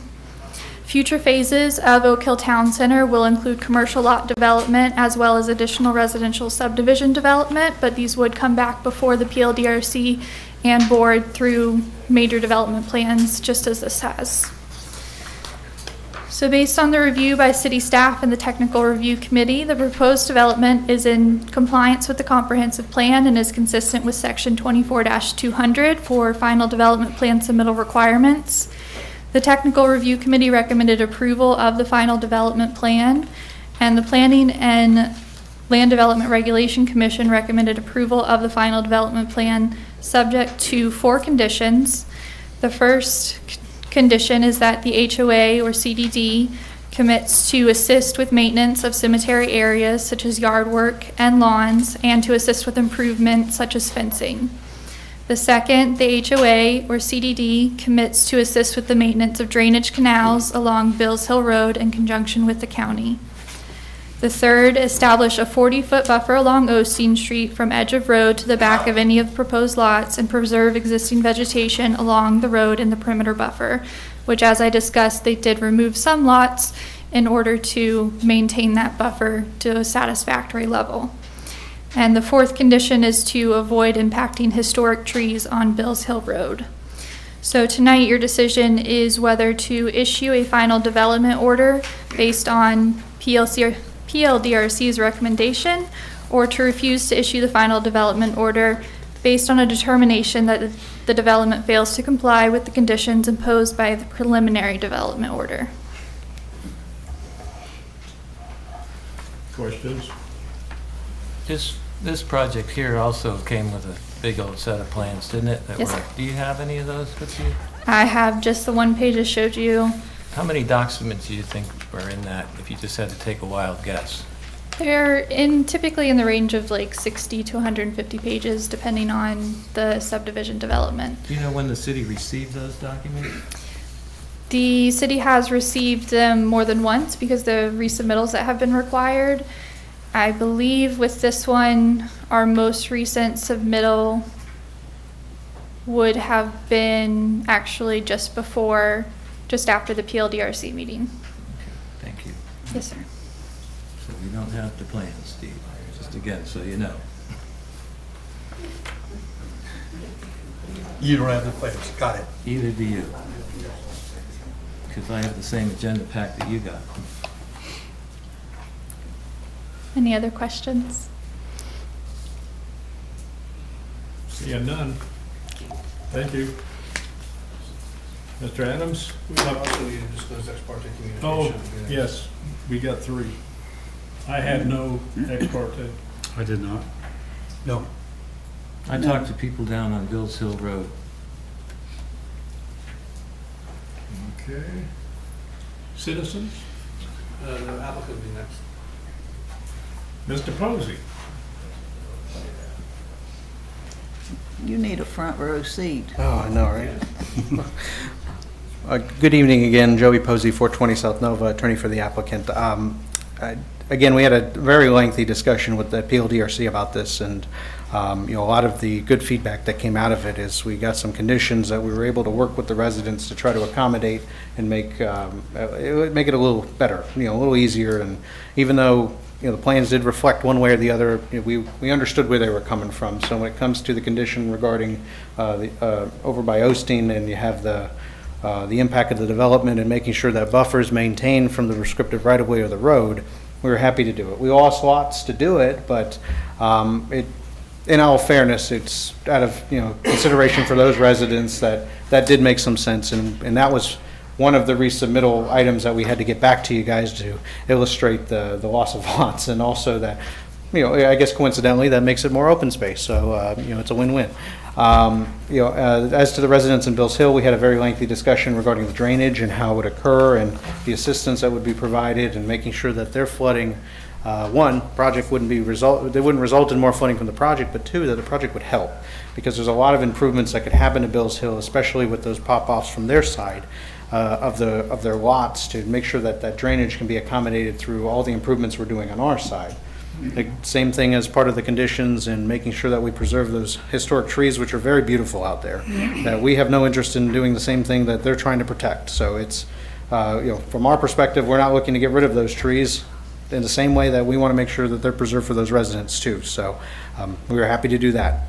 As to, the design of the system, and I think to maybe get ahead of a comment that I'm sure is going to be coming regarding the stormwater master plan,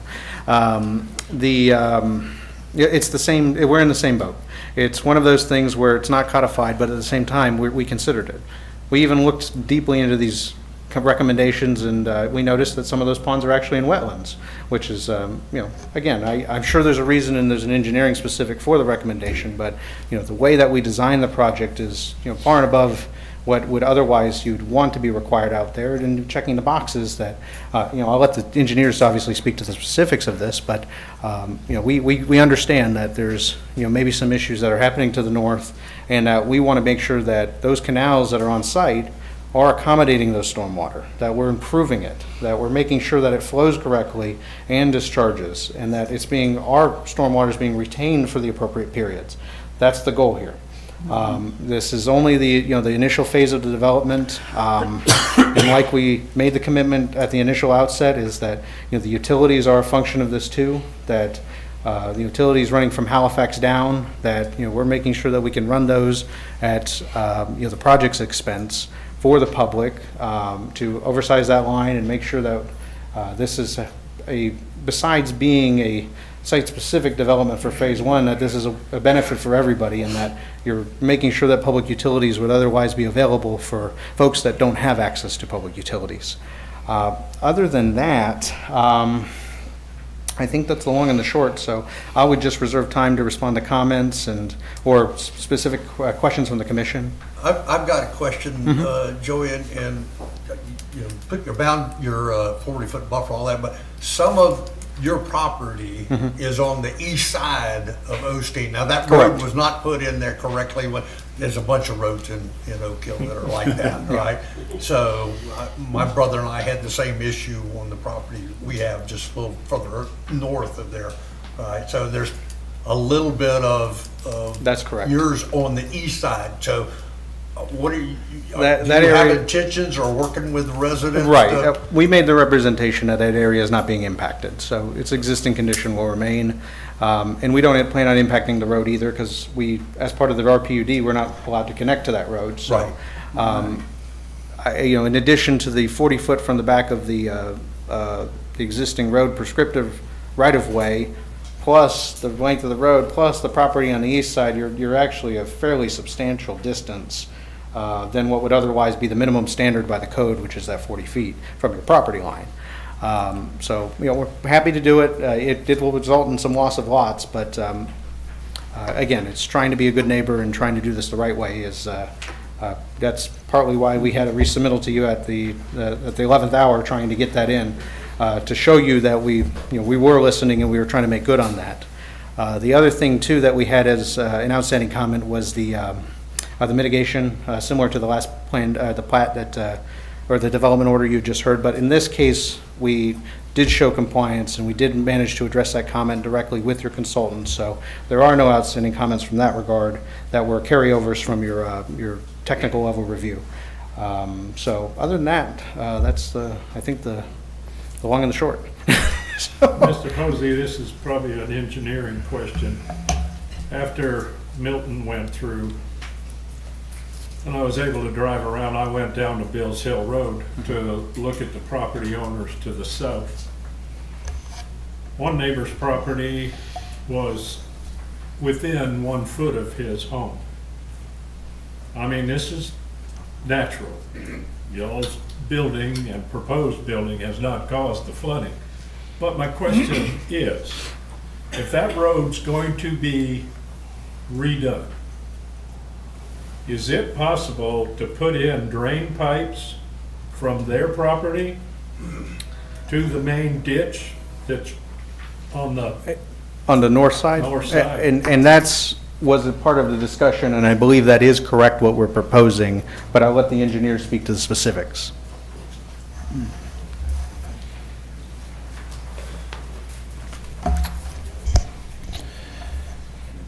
The Bills Hill Road drainage improvements that are going to be in place are as follows.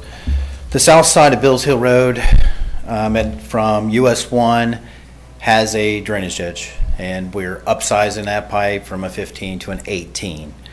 Then once you go more to the east, they're kind of dammed up by Bills Hill Road. There's no way for the drainage to get across to the ditch. We're putting in 3 storm inlets. Those inlets are designed so you ever seen a storm inlet clog up because grass goes over top? Well, we're not putting them in like that. We're putting these, they call slots, so they're slotted on both ends so the water can go down so they don't get clogged up by leaves and stuff. We got 3 of those over there in the proper locations in between driveways, because in the right-of-way, we're putting in concrete driveways from the new road to their property line with these drainage inlets to solve that problem, to get the water to the ditch. We're also, and this was a DOT requirement, Bills Hill Road had a 48-inch culvert. And DOT wanted us to match the culverts under US 1. So we're putting in a 12 feet wide by 5 feet tall aluminum arch culvert across there. And that culvert will go all the way when, phase 3 and 4 comes in place. They got to put the same culvert in so that drainage conveyance is matching DOT. I mean, DOT is probably over-designed, but that's a good thing. So we'll have an over-designed culvert system down Bills Hill. There's another pipe on Bills Hill there's a ditch that comes through the site, and it eventually gets all the way to Bills Hill to the east. There's a 36-inch pipe there today. We're putting in a 48. Every crossing, every pipe that we remove, we're putting in larger pipes to increase stormwater conveyance as we have multiple ditches. There's also one ditch on site that we're expanding by 7-acre compensating storage pond. So we take that ditch, we added 7 acres of it. No stormwater from our site goes in this pond. This pond has just increased volume of the ditch to help with staging of that ditch system. Volusia County maintains the ditches on site. We're going in agreement with them that the HOA and everything's got to maintain the ditches. We had to show no rise certification to Volusia County. Volusia County said, in their mosquito control, you cannot raise the elevation in these ditches by a centimeter, a millimeter. So we had to get a no rise certification with them, so we're not impacting them.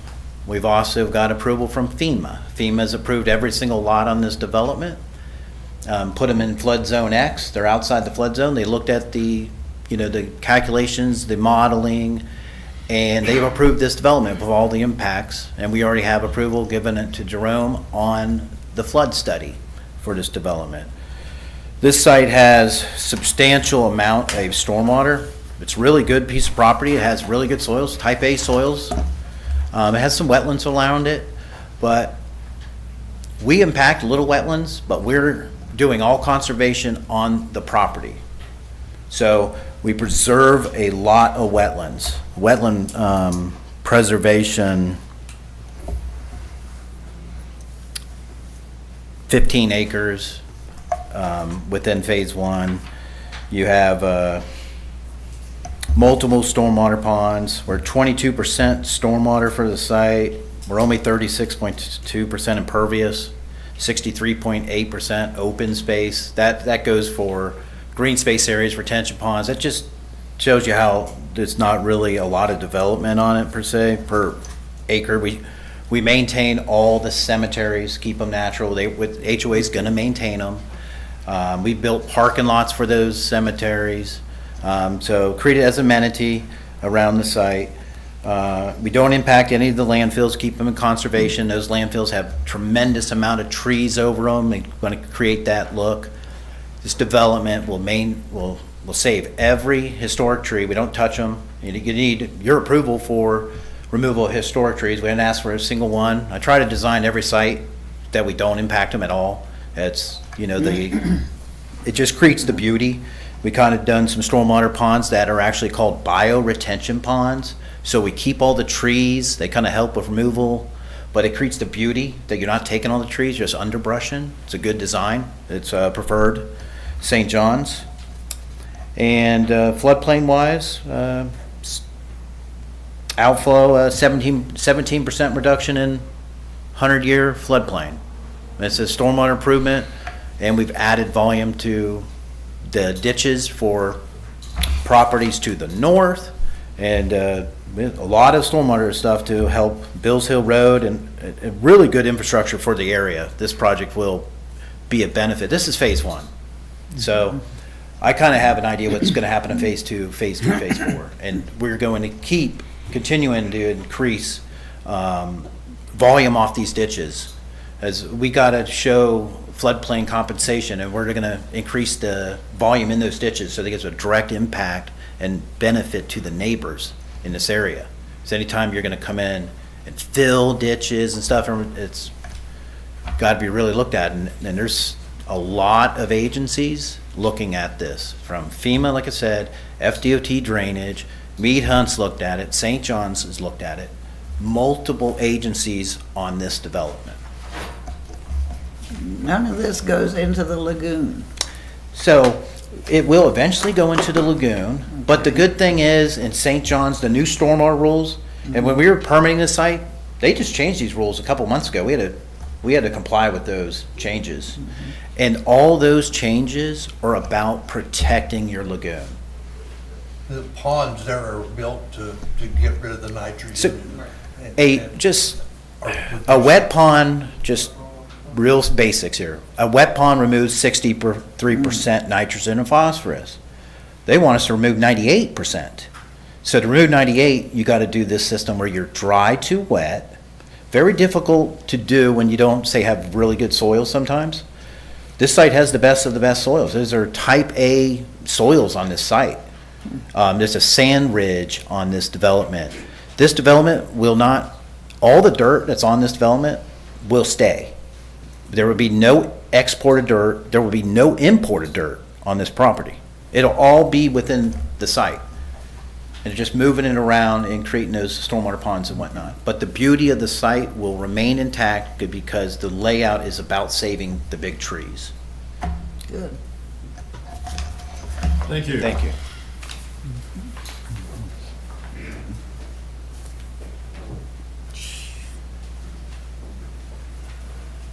There is no public. Oh, okay. We need a motion.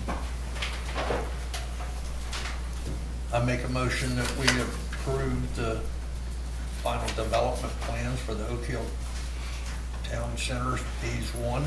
I'll second that. I think we need to add the conditions that the PLDRC, even though Mr. Posey's had said that they were going to take care of those. Including In the motion, yeah. Yes. All right, so Have it in my motion writing. includes those 4 items and from the PL and RDC. Any problem, Mr. Posey? No, that's fine. We have a motion and a second. Conversation? I Concern? have a question. So I thought I heard Mr. Posey say that they had reduced the amount of sites on that we're voting on tonight, just since the PLDRC meeting? Yeah, on Osteen. Right. That's correct. And I didn't give the number.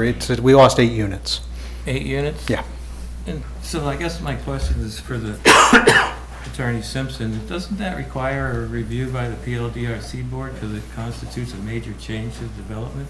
It was at their direction. It was their condition. It was reviewed. It was one of the PLDRC board's commissions? Correct, yes. Okay. Gotcha. Thanks. Anyone else? No public participation? No, sir, I have nothing. All for the vote? Mayor Gibson, Yes. Vice Mayor Lindlow, Yes. Commissioner McGee, Yes. Commissioner Catagano, In the absence of plans, I have to say no. Commissioner Hyatt. Yes. Next, Oak Hill subdivision, Garden Street. Ex parte, I had none. I have none. None.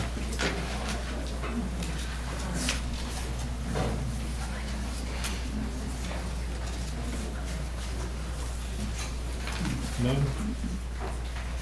Commissioner Catagano? Any Ex parte. I spoke to him, like, before when we were doing the, I'm sorry, it's Joe, right? Joe, yes. Yeah, Schofield, is that right? And when we were doing the preliminary, Okay. he was parked in front of my house and I walked out. and Got me talked on the to street. him. Yeah, Wanted to see who he was. right. Had a nice car, I like his car. Okay. City planner? So One thing I wanted to discuss before jumping into the background on this is the staff report process. I prepare the staff reports related to these developments, and they are sent currently out to the technical review committee for their input as well.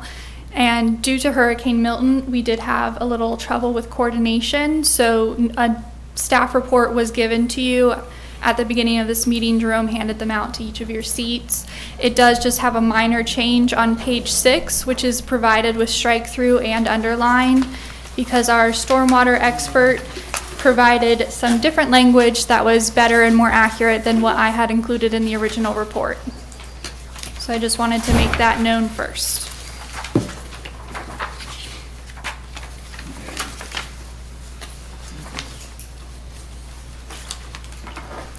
So this applicant is making an application to approve their final development plan. The project's existing zoning designation is residential planned unit development. The final development plan is proposing a single-family development based on ordinance number 2021-02. And there is also an attached conceptual plan as Exhibit A with this report. The final development plan shows 132 single-family residential lots, a central common area, sidewalks, and storm drainage, all of which have been deemed generally consistent with prior approvals. All lots, as identified, meet the RPUD zoning district standards in terms of lot sizes, perimeter setbacks, and required street frontage per section 24-462 of the RPUD zoning district. This development will be constructed in one phase, and the applicant does continue to demonstrate compliance with the open space regulations in the RPUD zoning district as outlined in section 24-462. The applicant additionally continues to show the required secondary access to Gain Street on the final development plan consistent with the previously approved concept plan. This access identifies the required sidewalk that is in addition to the 20-foot wide emergency access. The proposed final development plan is generally consistent with the previously approved preliminary development plan, ordinance, associated conceptual development plan, and all applicable city, county, and utility regulations. Future development of the property will require plat approval and development permits, such as tree removal permits, utility, and building permits, among others as may be required. This will be subject to the city's land development regulations, as well as applicable state and local agencies such as the Florida Department of Transportation and the Water Management District you've heard a lot about tonight. All agencies of the Technical Review Committee have responded to this proposal, and at this time there are no outstanding comments that would prevent the issue of a final development order. Volusia County Fire did provide conditional approval of the plan in a letter dated September 3rd, 2024, which will be considered as part of the development permitting process, but these conditions do not impede the issuance of the final development order. What were those conditions? Those conditions were based on specific fire code regulations that is more just of a protection of him saying, yes, you're doing this, but now I'm telling you, you definitely have to do it, and this is my letter saying that you have to do it. In this report, there's some additional analysis that wasn't provided in your other reports, so I'm not going to go into it, but I'm happy to discuss it if you would like to. For that reason, my presentation won't reiterate that information, with the exception of stating that Mead & Hunt provided some corrections, which I mentioned on page 6. With that, based on the review by city staff and the technical review committee, the proposed development complies with the comprehensive plan and is consistent with section 24-200 for final development plan submittal requirements. City staff and the technical review committee recommended approval of the final development plan to the PLDRC contingent upon satisfactory compliance with all outstanding staff comments. The PLDRC recommended approval of the final development plan to City Commission contingent upon satisfactory compliance with all outstanding staff comments. The applicant has since resubmitted their plan for approval and satisfied all outstanding comments that impact issuance of a development order.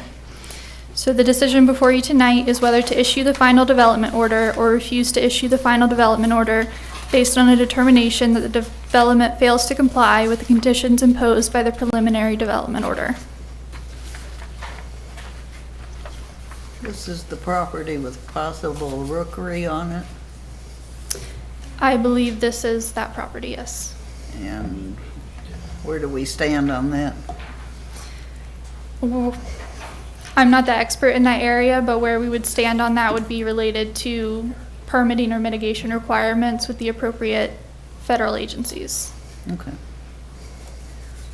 This project had a big stack of plans with it too, right? Yes. Do you know how many documents were probably in that? If you just were taking a guess? This one I do actually have. Oh, great.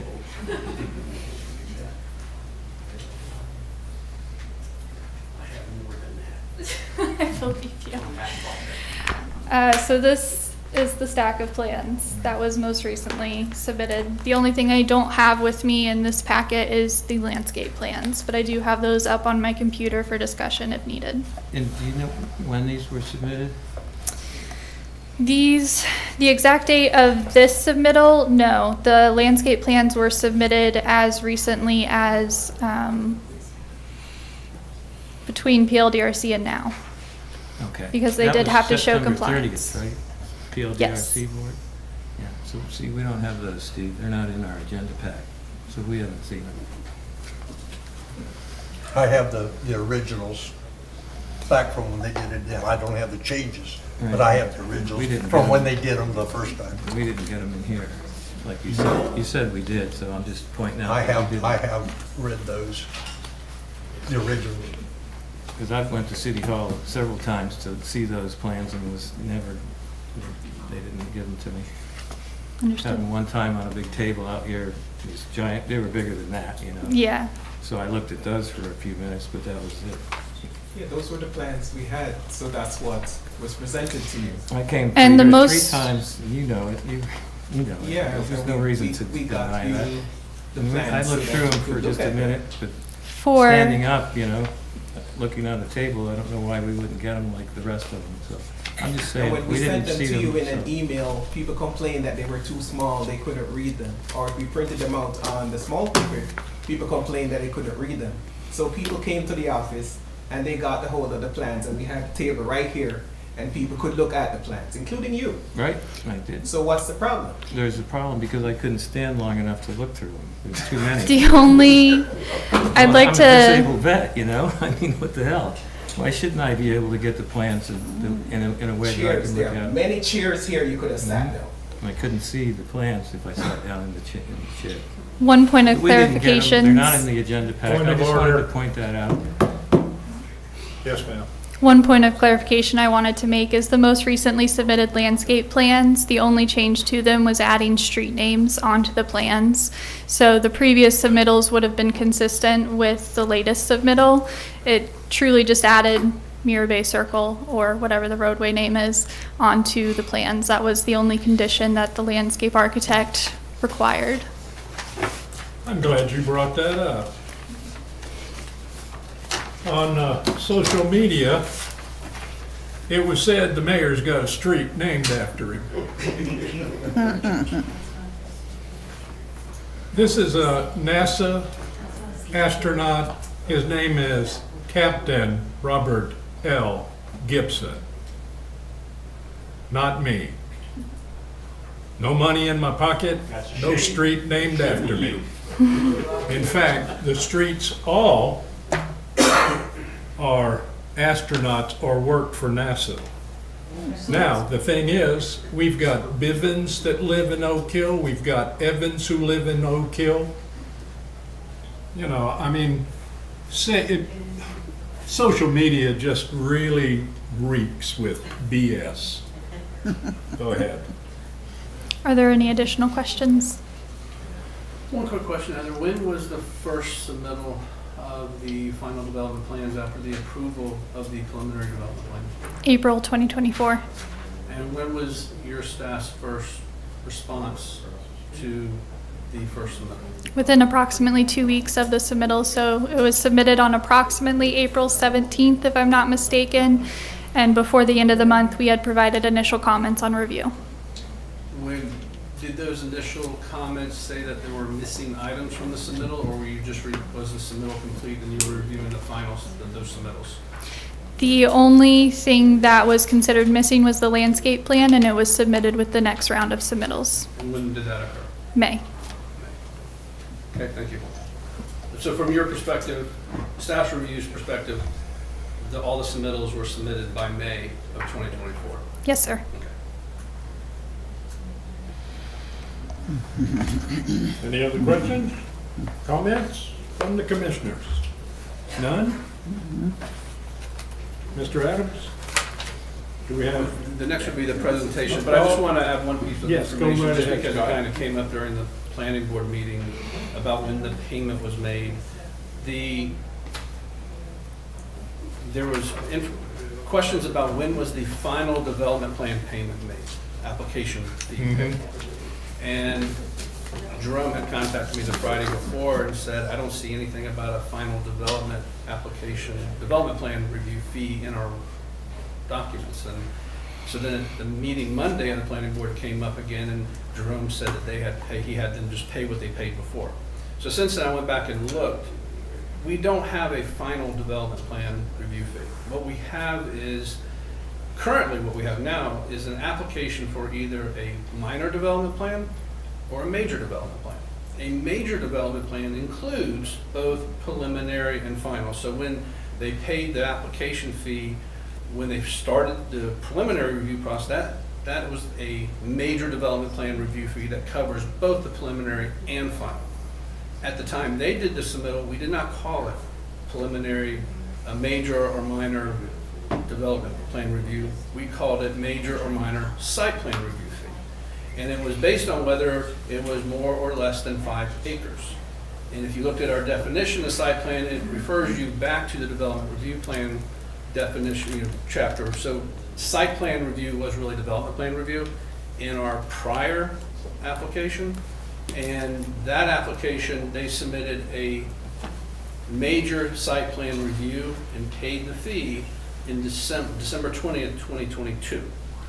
That would have been the payment for both the preliminary development plan review and the final development plan review. So they paid the application fee for both, in essence, when they paid in December 20th, 2022, I think it was $1,085 or something like that. So I just wanted to clarify that because that seemed to be an issue of question at the planning board meeting. Thank you. And next up is the Good evening. For the record, Jessica Gao at Cobb Cole Law Firm, 1 Daytona Boulevard in Daytona Beach, Florida. I will be brief tonight. You'll hear from some of our experts on the development team about a few questions we know have come up from residents for the development, but I will try to orient us in terms of timing and then hand it over to them. Ooh. There we go, glitch there. So this is just the property review to get everyone oriented. In April of 2021, the rezoning to the planned unit development was approved, allowing the site development. In January of 2024, the preliminary development plan was approved by this board. The initial submittal, the date of the plans was March 12, 2024. We defer to city staff on when that was taken in and stamped. And then on September 30th, just a few weeks ago, the planning board reviewed and recommended approval unanimously of the final development plan for the site. We typically, in this context, go over the standards for review of development order. Your city attorney did a great job, so we can skip that, save some time here tonight. But that just lays out the burden that Scott went over earlier. And then these are the actual major development criteria review sections in the land development code. They are identical to the criteria for review of the preliminary development plan. And so the consistency between those two really shouldn't shift much, although of course we have conditions that come out of preliminary and get taken into final. Before I turn it over to our engineer of record, I just want to say that your professional staff and our professional experts here have found that the development is consistent with all of the criteria on the screen, and they will talk more to that in just a second. Before you have quite a binder in front of you, and I apologize for the paper, but that includes everything that is a public record relating to the site before it got to final development plan with the planning board. It includes the DOT, approval, St. John's approval, the review criteria and response letters and comments from staff as it went through review and revisions. It includes a copy of that approval of the landscaping comments between PLDRC and this meeting. And then it also includes a copy of this PowerPoint, a written record summary of what our experts will testify in just a moment, and notice that the certified mailings went out to all of the required property owners. So you just have that as a backup, so it's all there in one place for your review, and it's a part of the formal record. And with that, to go over the site plan, I'm going to include our engineer of record to come up.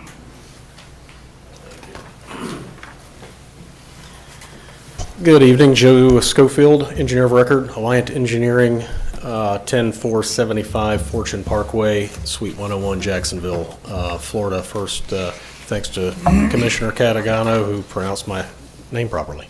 So thank you. Did you get it wrong? Is that what you said? No, you got it right. Oh. Right. You pronounced it properly. Thank you. So 130 lot residential subdivision is proposed, and through numerous submittals, very thorough vetting by city consultants and through other agencies, we firmly believe that the development complies with all the requirements of the comprehensive plan, land development code, RPUD for the property as it relates to permitted use, lot sizes, density, open space, tree preservation, and other applicable standards. Capacity is available, utility capacity is available to serve the project. We've received written approval from Volusia County to serve this project. The Water Management District has issued environmental resource permit, and the FDOT is ready to issue the access permit upon receipt of local approval. Quick question I got for you. Yes, sir. I can't tell, what does the buffer say on the Gain Street side? 10 foot. Is it 10 foot? Okay. 10 foot landscape buffer, yes, sir. Couldn't make it out on the plan. Yeah, that's a rough image. The binder has a better quality image for the full civil set, the preliminary civil set.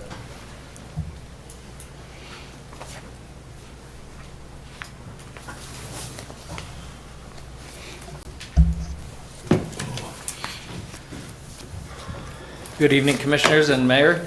My name is Scott Stewart. I am the Director of Planning at KCG, which is a land planning and civil engineering firm at 1700 North Orange Avenue, Orlando, Florida, 32804.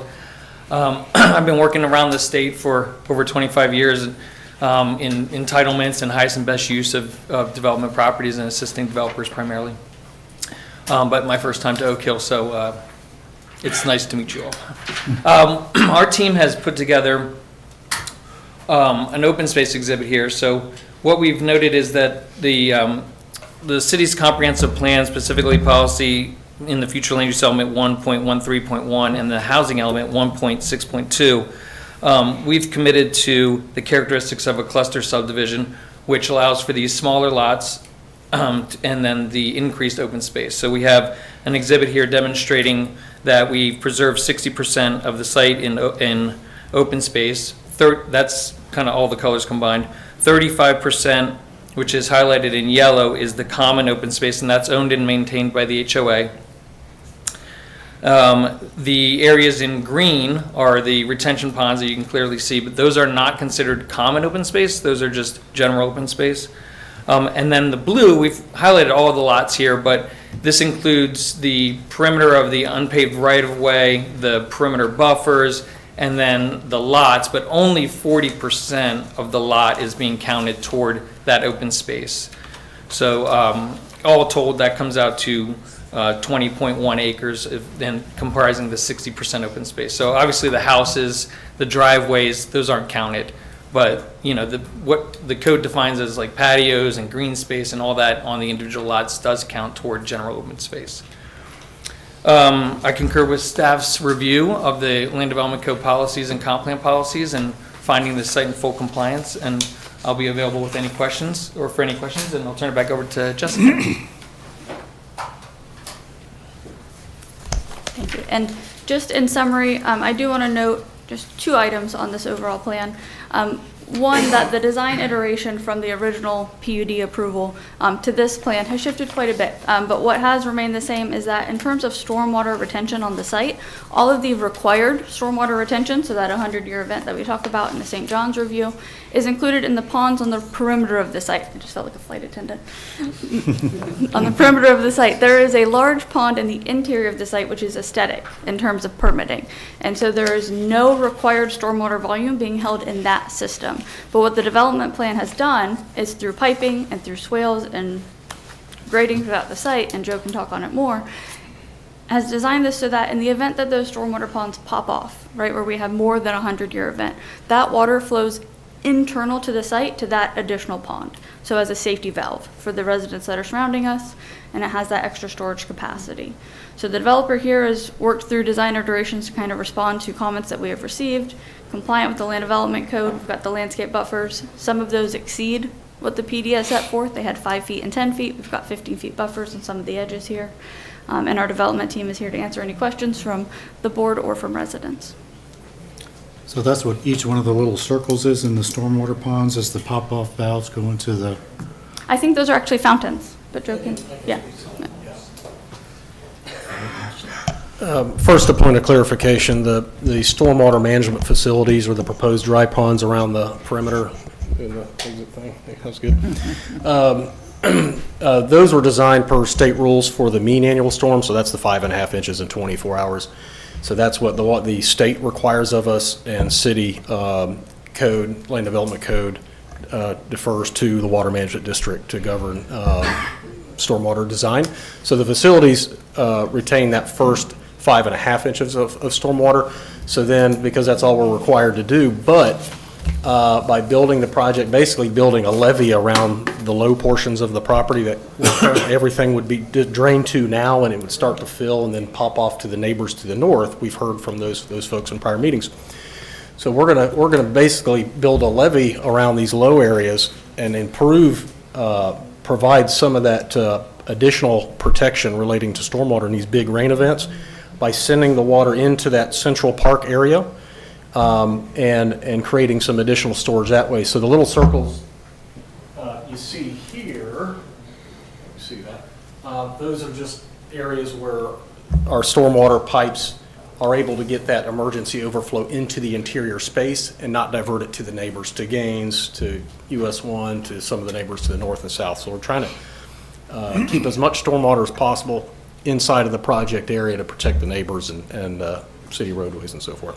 Just a clarification on a couple technical points. Okay, thank you. Thank you.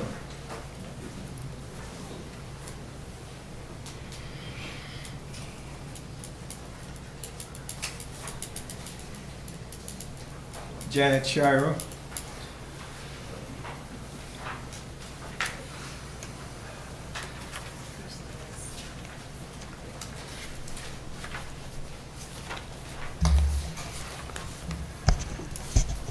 Ms. Shira, I understand what you handed to Mr. Adams is a list of who you represent, Yes. so the 3-minute doesn't apply to you. Well, I'll give you extra time. I emailed the city administrator, the 16 people, which per your quasi judicial, I think gives me 10 minutes. Yes. Okay. So my name is Janet Shira, 148 William Street, Edgewater, Florida. I am here tonight to provide my expert opinions and evidence in your consideration of the Oak Hill subdivision final development plan. I am providing this expert testimony on behalf of the 16 residents that I provided to Jerome. Do I need to read the names into the record? Okay. Because this is a quasi-judicial hearing, I will provide my education and experience that qualify me as an expert witness. Prior to my retirement, I held positions in local government for 20 years and owned a planning and engineering firm, B&H Consultants, for 12 years. I obtained my Master of Public Administration degree from the University of Central Florida in 1991. I obtained my American Institute of Certified Planners certification in 1997 and kept it current until 2019 when I decided to retire. I was employed by the City of Ocoee from 1987 to 2005, During those years, I held different positions both in the planning department and city manager's office. With regard to planning, my responsibilities included, among other things, the review of development applications, including the review of final development plans. And I provided staff reports and made presentations regarding those plans to both the Planning and Zoning Board and City Commission. As president of B&H Consultants, I had continuing contracts with local governments in Volusia, Lake, and Orange counties. Among the many services we provided, I provided my clients with planning services, including the review of all types of development applications, and made presentations to both their planning boards and city councils.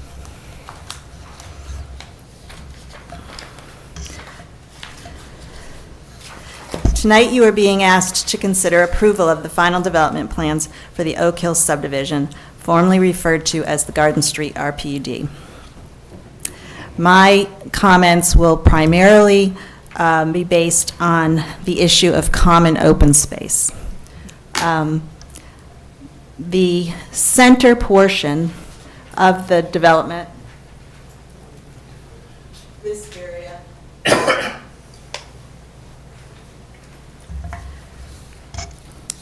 per what has been submitted to the city, is called Tract A.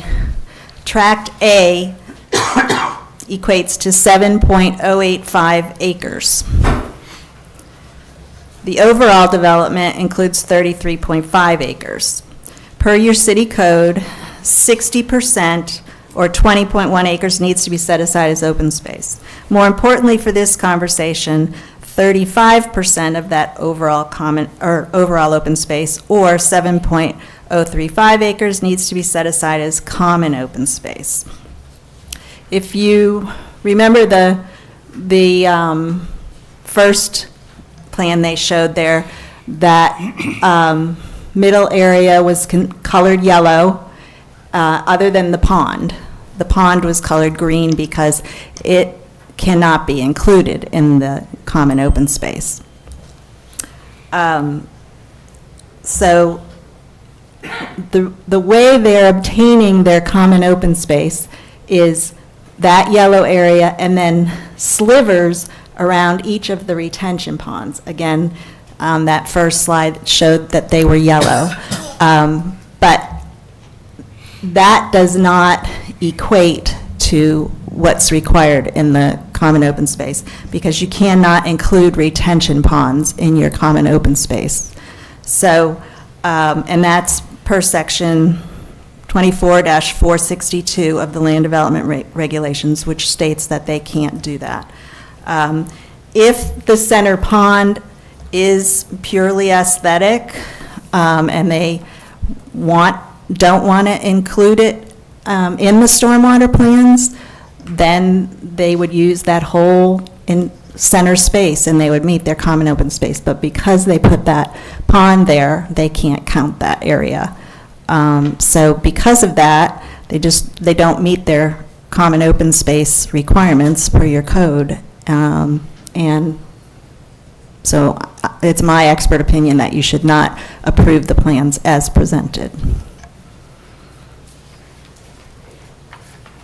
One other thing, just to comment on something that's that I found interesting, that was included in the information that went to the Planning and Zoning Board. I don't know if it was included in your packet or your binder as well, but the city's engineer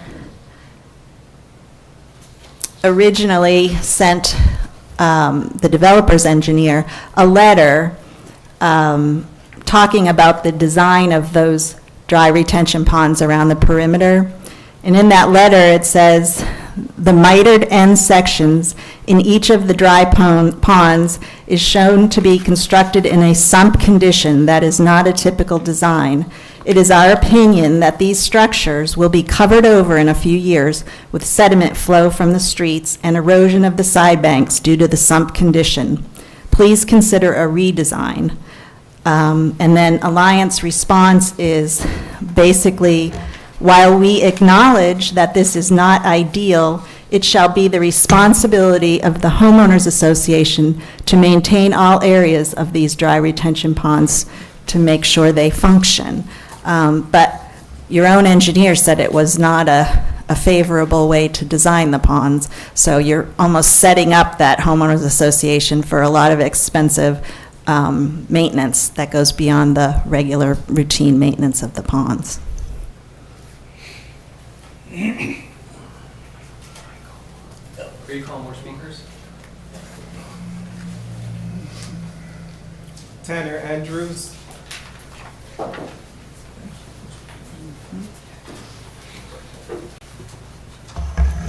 Yes, Mr. Mayor, members of the commission. We are, as you've heard. If you want more than 3 minutes, you got to say who you're representing. Oh, yes, I turned that in earlier. Okay, all right. I didn't know you turned it in, sorry. Yeah, anyway. How many is he representing? 4. 4? Yeah. 4 people in there. Go ahead, I'm sorry. At any rate, as you heard from your attorney, the decision needs to be supported by competent, substantial evidence. And there are a few procedural requirements. For instance, you should have received 15 copies of those plans, which are those big B sheets, according to 24-200. So y'all should have all received copies of this, weeks probably before this meeting, sometime back in July, I would say, since that's when I think it was supposed to come in. Those plans either include a sealed plat, or if it's not sealed, then the approval has to be subject to later plat approval. Now, I'm going to refer to those plans that y'all probably had months to look at. So if you look at pages L1, L2, L3, and L4 on those, and particularly I guess we should look at L1, you'll observe the lack of seal. So we don't have complete plans that could be approved. The best we could do is approve subject to a later plat. Another thing that's required, I think, is complete plans. And being bald, I don't plan to do a lot of hair splitting about it, but we've talked about the retention ponds. Maybe not enough. If you look at the actual plans you're going to vote on, those aren't them. What you see up there and what you saw in your agenda packet was a plan with one, quote, aesthetic pond, much as we see on the screen. The plans you all are going to vote on have 2 ponds in there, not 1. Look at pages C-3.0, C-3.1, and C-3.2 in those plans that y'all have, I assume, had for a good while. And you'll see that there are indeed the 2 ponds. You will see on those sheets that they're obviously dug out. All the trees are pushed over. That's necessary to put in these ponds. They're dug pretty deep, and you'll see that there are 2-foot stormwater pipes going in. A pond which is denuded of trees, dug out, and piped to is not undeveloped. And let's be honest, they're called retention ponds. Go back and look at L1, L2, L3, and L4, as well as looking at C-3.0, 3.1, and 3.2. But in those plans, go ahead and turn to D1. You've got various details for all the construction, including number 15, showing all the digging out for ponds 1 through 5. Your plans are incomplete because they don't show how much digging out they don't give you the profile for the two most important ponds, which are also missing on the eyewash that's offered here for public consumption, rather than what's on your actual plans. Now, obviously, you're going to have to vote on the actual plans. And those actual plans presumably went through, we heard they went through your technical review committee. I assume that somewhere in one of your agenda packets, you should have gotten the minutes from the technical review committee meeting, as well as any recommendations they had. If you didn't, you may want to speak to whoever sends you the agenda packets, because 24-192 sub A sub 5 certainly calls for that. Now, when we look at the actual plans, not the eyewash that's provided for public consumption, but the actual plans you're going to vote on, we got to consider your comp plan. That's sort of the overarching thing, practically the constitution of your land development code. And your comp plan 1.6.6 says open space is to be undeveloped. Obviously, while that might be undeveloped, what's in the plans you're voting on is developed. The trees are pushed over, it's dug, it's piped. And your land development code itself, 24-462 sub H sub 7, says specifically that we can't use the retention ponds as open space. And that's important because when we look at the plans, we're not just trying to squeeze out the last acre of claimed open space. We're not trying to squeeze out the last 1/10 of an acre of postage stamp size lot open space. We're down to squeezing out the 0.04 acre to meet that bare minimum. And once we look at the actual plans that we're going to be voting to approve, well, there's not any competent substantial evidence of compliance because it's flatly contradicted by the plans before you. And if y'all have any questions, thank you. Thank you, sir.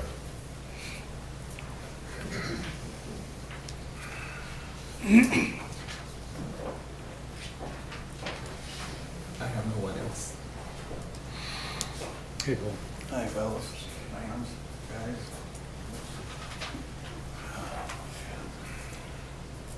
Is this for this topic? I think so. You didn't write it, that's why I'm asking. Well, it's gonna be on a lot of topics. I own a lot of land in this town. You want to speak? Sure. My name's You're Doug up. Latham, and I believe I own all the property on the north side of it. Would that be the country store right here? Yeah.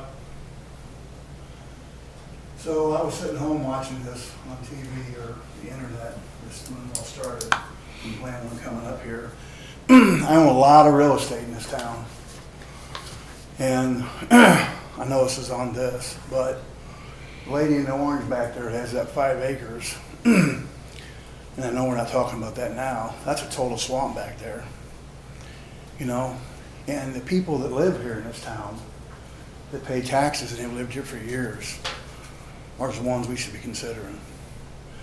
I'm not for this development, and I'm not against it. But I own all the property on the backside of it.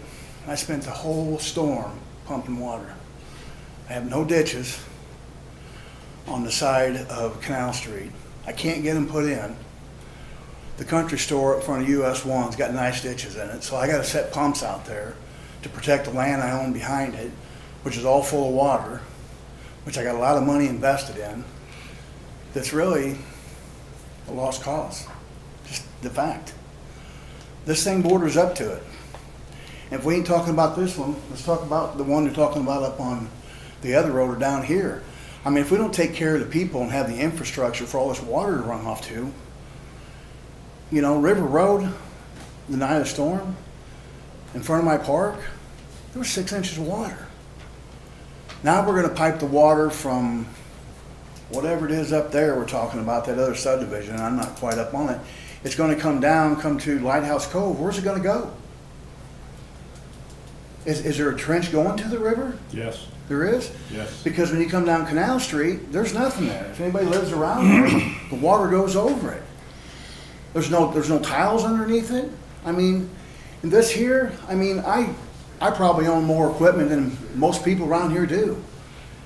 I mean, all these are gonna butt up to the country store parking lot of the mini storage that somehow many years ago got approved, and I bought it, I own it. But it doesn't even hold its own water. That water all comes off the mini storage, just comes down to these Mickey Mouse little things that hold water. And these guys, whoever they are, all engineers and technical and stuff, but get out and walk in that stuff and live in it every day. Half that shit doesn't work. You know what I'm saying? All on paper, and then this guy here sitting here saying that, well, this ain't the real thing. Well, what are we looking at then? If this ain't the real thing, what is this, the joke story? I mean, for real. It's a nice show intended to fool you. Well, it's not about fooling it. It's the people that live here that develop this town. You have to protect that lady back there with her 5 acres. We can't have a development to have new houses come in here if it's not properly done, and we can't afford the infrastructure to retain the water to run it off. Statistics read well, but reality's a different story. I'm not saying they're not right or they're wrong, but the fact is, I own a lot of property around here, and it's all flooding. And this board here is not from 50 years ago, but down there on Chiswick Lane, we're a swamp down there. We got nowhere for the water to go. Beehive, I own the house over there, it's a swamp. The guys on Game Street, they're all huffing and puffing, don't want this new subdivision to go in. Well, I don't know, if they can't hold every bit of water on their property, I wouldn't want that shit running on my house in Gainesville, Game Street. I mean, I live up on the knob up by where you live. We're in a good space, at least I am. I don't think water will ever get to me there in my personal home. But the fact is, if you go take down a bunch of trees and you pour some concrete, and hey, you know what? I'm gonna probably profit more than anybody is in this town if we do it. Probably am. The fact is, I'm not about profitability, it's about what's gonna work for everybody that lives here. If we can't hold our own and take care of it, let's not do it. I don't want my damn store flooded. The mini storage can't hold its own rain. Beehive's a swamp behind it, and I'm not saying not to develop it, but if you're cutting corners on your space that you shouldn't be, do it right. And I'll tell you one thing, I got lots of equipment. That water comes that way, I'll stop it. I got lots of trucks, lots of money. I'll stop it. Guarantee you. Not saying it's going to, but all the land around it is low-lying land with no ditches. And I own it all. It's worthless. Because it's swamp. So, whatever we're doing, let's do it right. They gotta give up some of them friggin' houses for their $200,000 a piece. Give them up, leave some more trees, some will more for the water to go. Again, I'm gonna benefit off probably more than anybody is. But damn, I don't wanna benefit money to hurt other people. Or lady down here's got 5 acres. And the guy down on Bills Hill Road, Mayor, make him put a drain in front of his house. Make him put a culvert in a drain that will feed that water right back to that subdivision. Make it part of the deal. You want to do this, you want to build it next to that guy's house and his house and his house, put the shit they need so it pours down rain, it's not coming in their house. One lady's up here 2 weeks ago, she was all but crying. I felt for her, man. I wanted to go to her house on my back home and start digging because it's bullshit. And we can't with the structures we have here. I think a lot of things in this town, not that I'm an expert, but years gone by, they ain't carrying the water today that we got. We don't have the infrastructure. We're gonna start bulldozing over trees, which is 35 acres, I think. And we're gonna start putting concrete in rooftops. If there anybody in here doesn't know, that's gonna put lots of water. The trees aren't there no more. I'm not saying let's not do it. In my opinion, it doesn't matter. But I do care about my property and other people that do live here. And we have to take into consideration everybody that lives here, not just the developer that wants to put 100 to 300 to 500 houses. Again, I'll benefit from it, but at what cost? Anyway. Thank you, Bull. Thank you, Bull.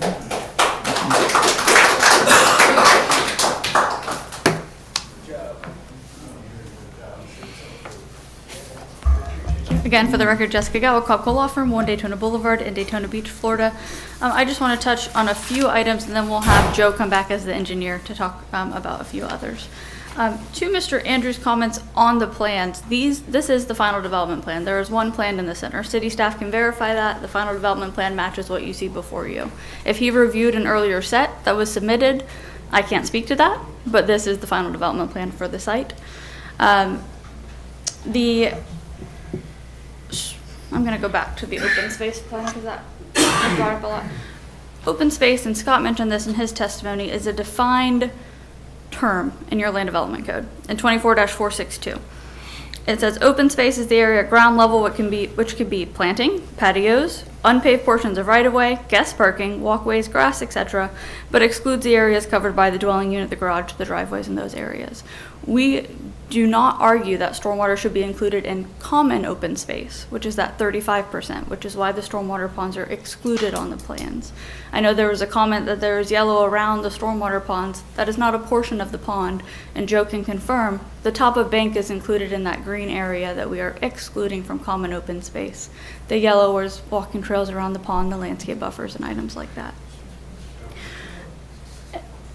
In terms of compliance with the comprehensive plan policy relating to open space, staff commented that they found this consistent. We have found the same. On the landscaping comments, we have the landscaping buffers that comply with the PD and the preliminary plan. Again, we said some of those are 15, where 5 are required, or 10. So we're not certain, again, what was noted there, but I do want to say that this is a final development plan that contemplates subdivision of land, and so we will have to come back for a final plat. We acknowledge that will be the condition of this approval. So there will be a subdivision plat that follows, to Mr. Andrews' comment to that. With that, Joe, do you want to add anything to clarify? Only if there's a desire for me to do so. Thank you. Okay. If you have any further comments, we're here.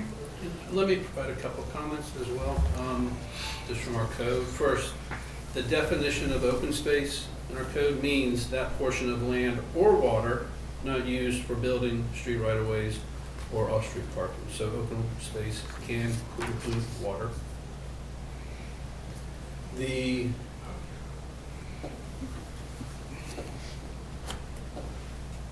provision that was referred to is, the open space and common open space portion deals with, in part of the rezoning which was cited. It says the 35% of the open space shall be designated as common open space to be used for recreation, park, environmental, or amenities, including the guest parking areas for the collective enjoyment of the residents of the RPUD. One of our portion says common open space shall be suitably improved for its intended use. I believe this common open space has walkways, and the walkways go up to the pond. The common open space shall not include any buildings other than recreational, which obviously implies if it's a recreational building, then you have development. So to say there's no development allowed in the common open space is not true. It can be recreational. And it does say water retention may not be included as common open space. If you go to our definitions, we don't define water retention. We do define,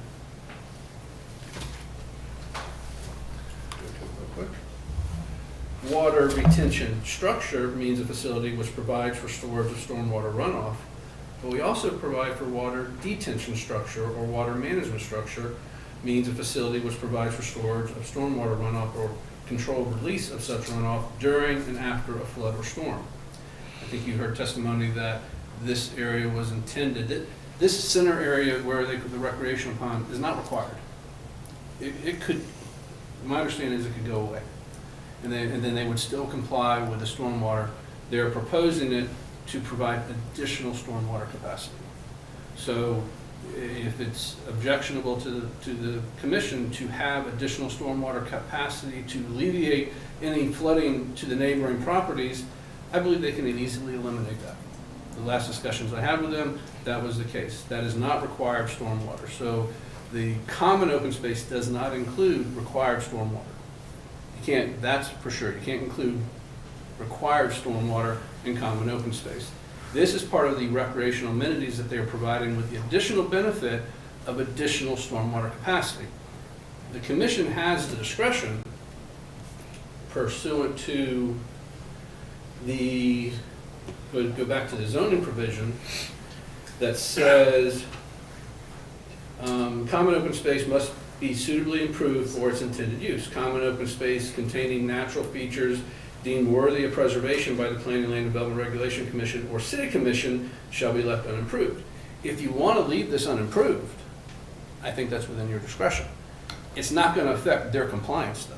They still comply with the required stormwater, as I understand, I'm not an engineer, but what I've read, along the perimeter of the project. It doesn't really make a lot of sense to penalize somebody to provide extra safety for residents in a subdivision and neighboring property to have a recreational pond that could also serve to help hold additional stormwater in one of these 100-year events that happen every 2 years. Yeah. You know, they happen all the time. Yeah. So that was kind of the discussion amongst staff and the technical planning review committee, is they cannot use common open space, or they cannot put a required stormwater retention in common open space, but if they want to provide extra stormwater retention, we should not penalize them, because that's for the benefit of the community, and they could easily eliminate. And I do want to just clarify to that point a few things, which is, one, that the definitions that were cited and the standards are all in the back of your binder. I printed those to be safe. But the plan that you were voting on does not include that center pond within that 35. I think what you just heard from the summary of discussions with staff is maybe it could. But in the most conservative view, we are meeting the 35 common open space. That recreational pond is not in the common open space? Correct. Oh, okay. But the sumps are. Okay. The sumps are overflowing into that common open space. The sumps are also excluded in green. They are not included in the yellow 35%. But they're flooding into the low-lying areas. It says right in the Lions staff report.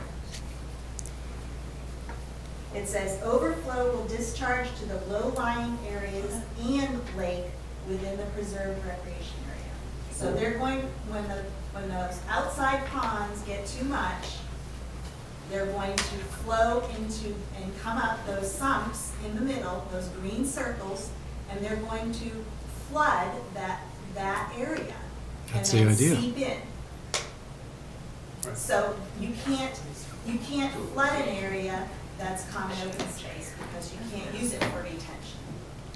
Again, required retention is outside, right? No. If you have that further would be questions, we're retention. here. Because you're letting it seep. It's not required water retention. Well, is my understanding. then take it out because it's not, you don't need your open space, common open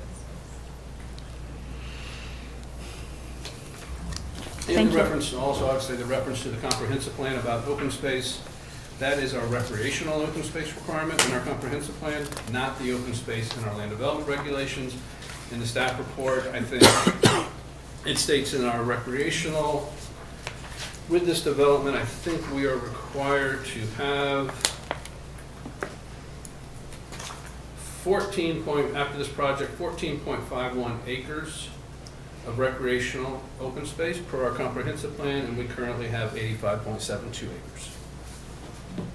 And none of the common open space is included within that 85.72 acres. The whole thing's only 35 acres, In the right? city. That's a city, the comprehensive plan is a citywide requirement. So based on the population, we say there's a certain number of acres we need per 1,000 people, or whatever the population count is. Based on the projected population with this subdivision, we would need, for concurrency purposes, to have 14.51 acres in the city of recreational open space. We currently have 85.72 acres in the city of recreational open space, and that's in our comprehensive plan. I can't tell you what all those are, but the parks and things like that, you can add all those areas up. When I came to the city and when Jerome, was laughing at me because I was having trouble finding, or standing there long enough to Why do you look always at say the. I'm laughing at you? Well, I'm you not did. laughing at you. You need to stop that, Joe. Let me I finish really don't this. like Do you mind if I speak? Yes, I do, because you're being very deceitful. Well, thanks for chewing me out there, Jerome. Yeah, I'll take it to because you heart, do like that you're to like me my dad or every something, aren't single you? day that you Telling see me me. what I can and can't do here. Yeah. Yeah. You know, when you push somebody to the limit. Hey, I came in here to look at the plans, and I looked at them, and they had 2 retention ponds. I took a picture of it with my phone. All right, so if that wasn't the plans that they submitted, then what is this, and when did it show up? That's what I want to know. Because I saw this drawing when I came to the PLDRC meeting, but it wasn't nowhere in the plans that I came to the city to review. So that's my question. When did we get this document? When was that submitted to the city? If it's part of the application, it certainly wasn't back in July or whatever, or we would have seen it on the table. Just for clarity on that point, this exhibit was prepared for PLDRC in this hearing. It just color coordinates the plans that were submitted to the city for review as a visual aid. So it's just a This doesn't look presentation. anything like the plans I reviewed here. This matches the existing layout of the final development plan submitted to the city. But there were 2 ponds in the middle at one point. I have a picture. At one that I point, took with there my were 2 phone. I ponds. think that's what he'd like you to clarify. When was it switched from the 2 ponds to the 1 pond? That is what I was asking. Joe Schofield, Alliant Engineering. I'm trying to think of timing. Obviously, it sounds like the final development submittal we sent in July, I believe it was made available for everyone's review. That did include the single recreational pond configuration, this exact line work you're seeing here, but for this exhibit having the benefit of color to aid in the conversation. This was also created prior to planning board, and that did accompany our most recent complete final development plan application, so that would have had everything in it, the landscape and the civil, this exhibit, a response to prior comments. And then the only thing that's been provided to the city after the planning board was the landscape revision to include the street name. But when did the 2 ponds become 1 pond? Yeah, I don't remember. I have that exhibit. But that is not, that was not the configuration submitted for technical review by the city relating to this final development They showed to the review. commissioner, at least me, and I'm sure everybody else here. I have it on the landscape plan that was submitted with 2 ponds. I have it on your final engineering plans with 2 ponds. So at some point, it was changed to 1 pond. It was, I don't recall the timing, but it was, the design did evolve based on staff comment. So does the city now have a set of plans on those B sheets showing the 1 pond? I'll let the city Actually, does it respond. have the 15 set required by 24-200?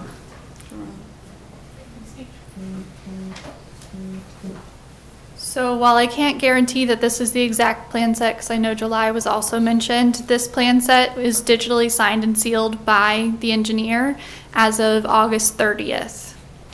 And it does include only the 1 pond. And can the engineer speak to what the city's comments were that made you change it from 2 to 1? With all due respect, I just don't know that it's relevant. There are a lot of design iterations and changes that happen in this process. This is the final development plan. We're showing compliance. I apologize if they reviewed an earlier submittal that was available for view, but this is the final development plan we are requesting approval of. And again, this yellow area is going to take, this yellow area, which is your common open space, that cannot take water from your retention ponds, is going to. These are sucks. They're coming from these ponds when they overflow, and they're coming into this low-lying area. And water is going to flood this area during certain storm events. And you can't do that and call it common open space for your land development regulations.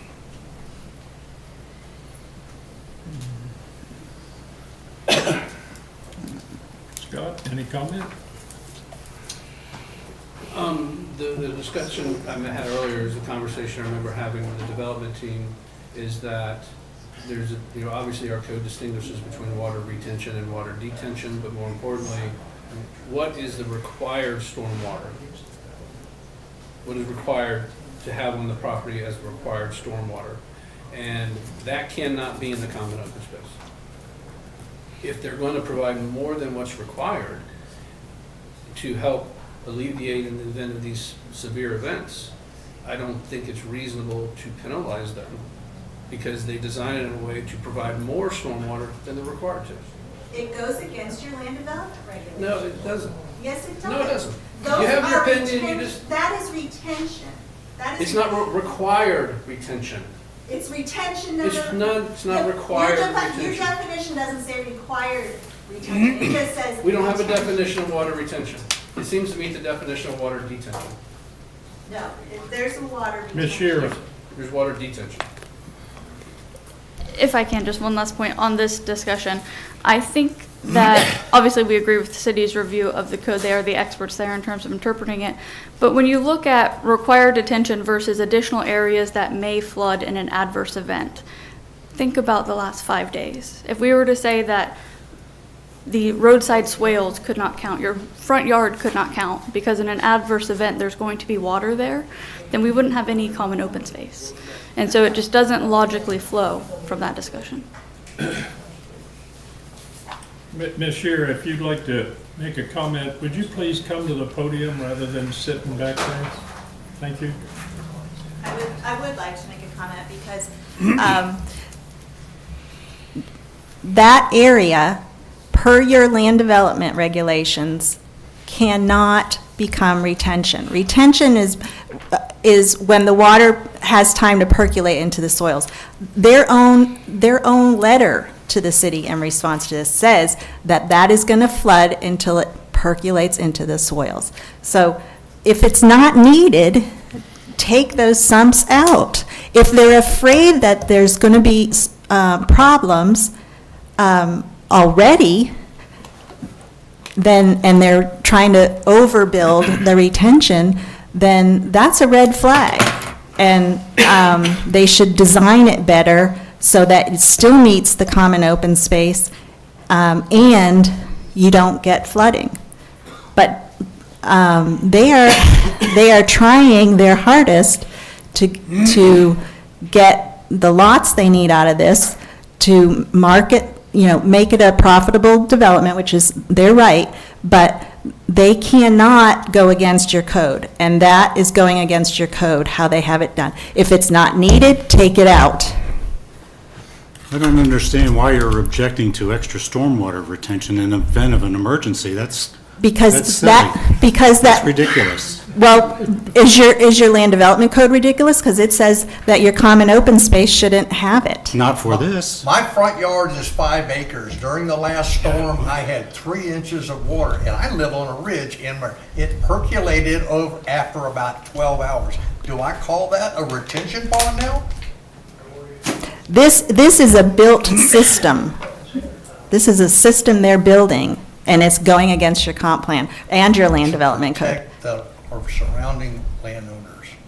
Yeah, and she doesn't want that. Yeah. I don't get it. It's an arguing.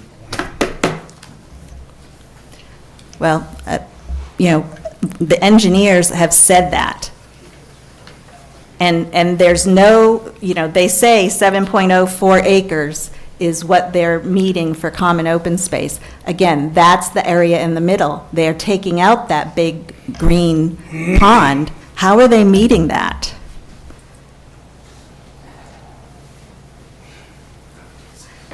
Thank you.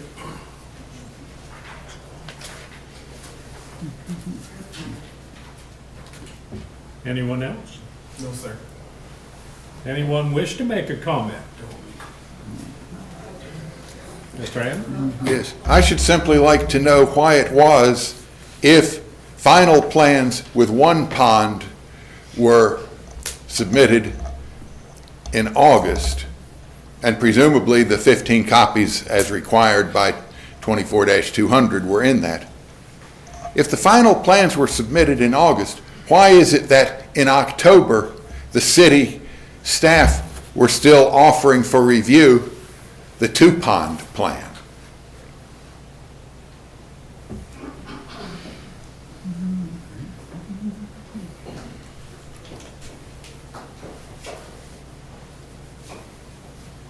Nothing else? Nothing else. Mr. Scott? Nobody wants to answer, Mr. Tanner? Is it? That's a good question. And I think Janet's question about if they delete that pond out of the yellow, then is it still the 7 point without the pond? So what is it with the pond? That area? Maybe an acre-ish. That pond would be an additional. So if you didn't have the pond there, that would be an 8 point something, you'd be well over your. Over the common 35. open space. Correct, yeah. The 7.04 is without that pond and without the area surrounding the sumps, as noted. Since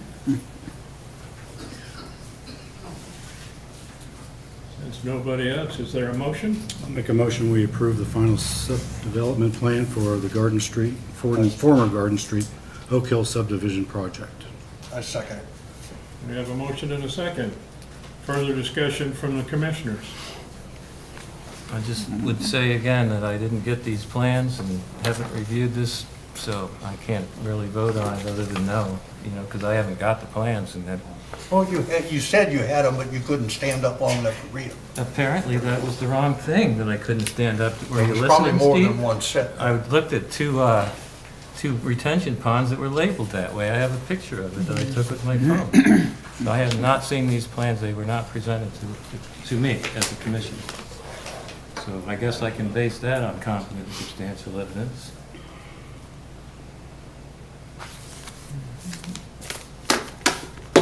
Anyone else? Call for the vote? Mayor Gibson, Yes. Vice Mayor Lindlaw, Yes. Commissioner McGee, Yes. Commissioner Catigano, No. Commissioner Hyde. No. Motion passes 3-2.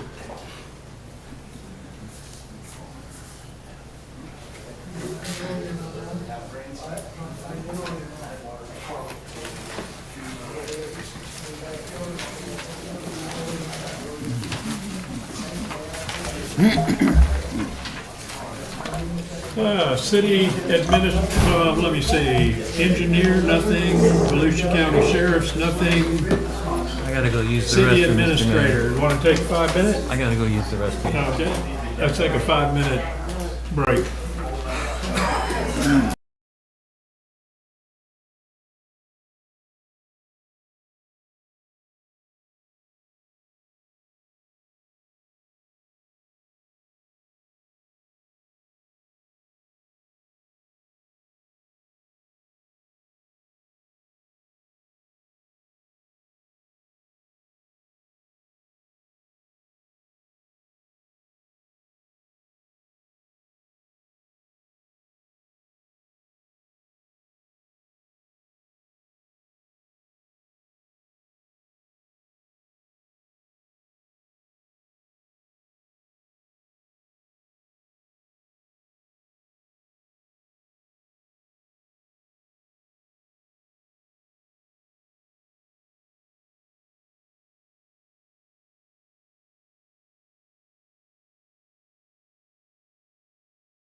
administration matters, surplus equipment, resolution 2024-25.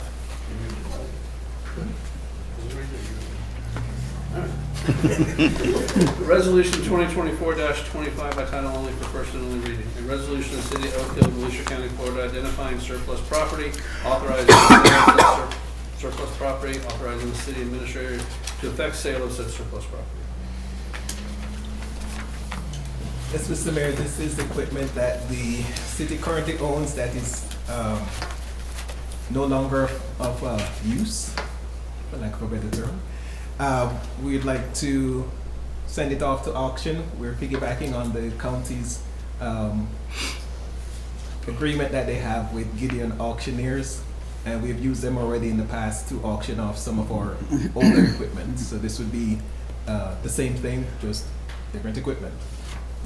Wow, we have a Motion to approve. 1987 tractor? Wow, that's really Yes. old. Yeah. Wow. Need a motion? We have a motion. Motion? Got a second? Okay. Sorry, I was just... Conversation, questions, concerns? Hearing none. Call for the vote. Mayor Gibson, Yes. Vice Mayor Lindlaw, Yes. Commissioner McGee, Yes. Commissioner Catagano, Yes. Commissioner Hyatt. Yes. New positions, resolution 2024-23. Resolution number 2024-23 by title only for first and only reading.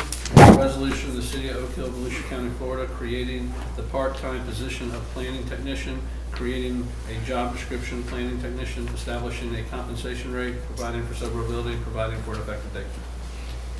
Motion to approve Resolution 2024-23? Second. We have a motion and a second. Discussion.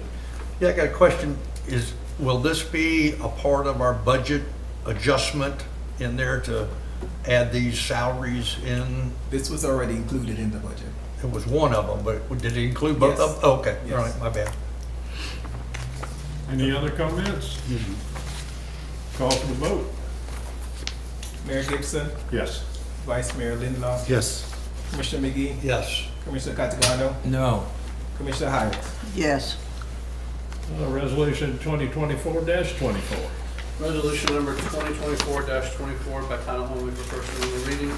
A resolution of the City of Oak Hill, Volusia County, Florida, creating the part-time position of building inspector, creating a job description, building inspector, establishing a compensation rate, providing for severability, providing for an effective date. This leads into my earlier statements regarding liking to have someone that can fill in when the current building official retires, or even at the same time here, assist with review of new developments as they come on board. And this too was included in the budget. I'll make a motion to pass a resolution 2024-24. Second. We have a motion and a second. Discussion? Do you think this will morph into a full-time position eventually? Eventually, I believe it will. Okay. Any other? Call for the vote. Mayor Gibson, Yes. Vice Mayor Lindlaw, Yes. Commissioner McGee, Yes. Commissioner Catagano, No. Commissioner Hyatt. Yes. Next thing, meetings, November, December. This I brought to the commission's attention to see if they would like to have 2 meetings or 1 meeting. The second meeting in each month falls on the holiday week. So I wanted to see what your pleasure was, if you would like to have a second meeting. I know people sometimes travel during that time, so I wanted to give you the option to say yes or no, or if you'd like to have 1 meeting or have 2.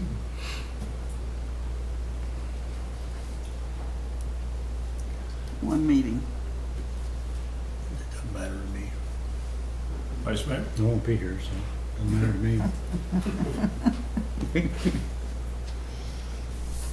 1 meeting.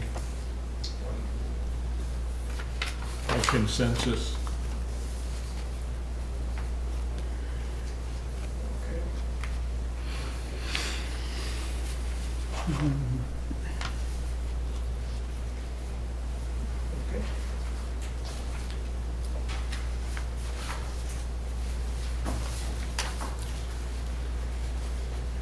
Next item, Next item. Christmas parade. That was just a reminder for the commission and anyone viewing the meeting that the Christmas parade is scheduled for December 14th, starting at 2 p.m. Applications for floats for the parade can be found on the city's website. Oh, okay. Very good. Good. Are we doing Edgewater also? We usually do. They haven't reached out. We go. Yes, typically, yeah, the commissioners and mayor have participated in the Edgewater. Edgewater, yeah. Okay. Old business, none. New business, First Step Shelter. We need a board member. Yes, Mr. Mayor, this is not compulsory. The board just reached out to see if we would like to have a representative on the board. There are some cities that don't have a board member, so it's not something that you have to do. It's only if you would like to, then it would be up to you to decide who would be that representative for Oak Hill. Does this have to be a staff or one of the commissioners? It has to be a commissioner. I forget now. I have to double check. It can't be a volunteer from the city? No. Okay, so. It has to be One of the commissioner, I believe, officials. but Okay. I forget if it could also be a staff member. I have to double check. I forget. That's something too that we could come back to at a later date if you would like Yeah. to think Somebody about it would some like to more. volunteer for it. I mean, I think it would be good representation. I wasn't sure if it had to be an official. How about it, Lynn? I'm not interested, thank you. Okay. Like I said, it's not mandatory. Okay, that seems to be the feeling.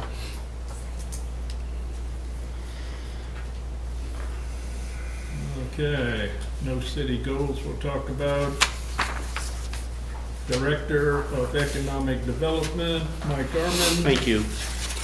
I want to comment on the two resolutions, 2024, 23, and 24. Jerome is absolutely correct. We're going to need more capacity as these homes get built. If we hand Dennis 300 approvals all at once, he's going to disappear. So, They can't build them that fast. well, they can't build them that fast, but they're going to do, you know, they might do 300 a year. It's a lot of work there. So I think Jerome is correct in saying, yes, we're going to need a little bit of capacity and backup because this city's growing. PLDRC gave Joey a pretty hard time on Town Center, got everything we asked for. He will probably be sending me a bag of coal for Christmas. Do I need to declare that as a gift? It's not a bribe because it's after action. So, okay. Hmm? If it's more than $100, okay. I hear coal is cheap. I was down in MIMS again for the emergency radio response system people. They have an agreement with Joe Buck. They're putting a repeater on his tower in Edgewater. It will be at 444.75 megahertz, and it's analog, which basically means we can eavesdrop on the emergency response with a cheap Radio Shack scanner because it's analog. There are a dozen new amateur radio operators just got their licenses in this immediate area, and they are making noises about forming a branch of the emergency response network for us. I have asked for a list of equipment that we might need, and it's mostly handheld radios and chargers, and they said that is forthcoming. So, right now, our emergency response equipment consists of a $3.30 solar cell phone charger from Temu, and I honestly don't think that's going to be adequate. Thank you. Thank you. All right, comments, concern, oh, wait a minute, excuse me, Public Works. Mary Deweese Park bathroom roof repairs. Yes, sir. This actually came about before the hurricane. So there was a leak that the Public Works Department discovered. We went out and asked for quotes. We got two that responded. Clay Warren's Roofing and Affordable Low Cost Roofing. of the two, Clay Warren's Roofing came in at the lowest at $500. Hey, going through that, it's definitely $500 versus $650, but going through the bids that you submitted, what I liked about this, the affordable low cost was it says 5-year warranty. So if that started leaking on any of those sleeves again, you know, within a 5-year period, that they would come out and replace it. So, but I also had a question there on the affordable one. It said the rotten decking will be replaced at a rate of 0 per sheet of plywood and dimensional lumber at 0 per linear foot. And it's checked that they're gonna do that. That made me scratch my head. I can't speak to that. I'd have to ask Mark, but I mean, the it would seem like $500 they is would a be- cheaper. But If they're saying they're going to be replacing it and not charging us. that's what it looks like. That's what it sounds like. That's what it, I mean, there's 2 of them that are checked, Yeah. right? They install the sleeves for the pipes, and then rotten decking will be replaced, but he's not, no charge.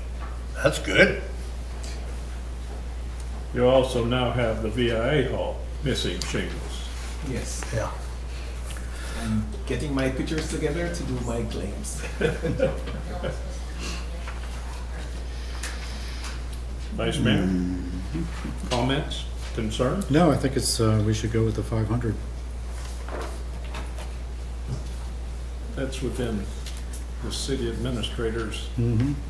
Yeah, that's funding. within his purse. Yep, proceed with the chief.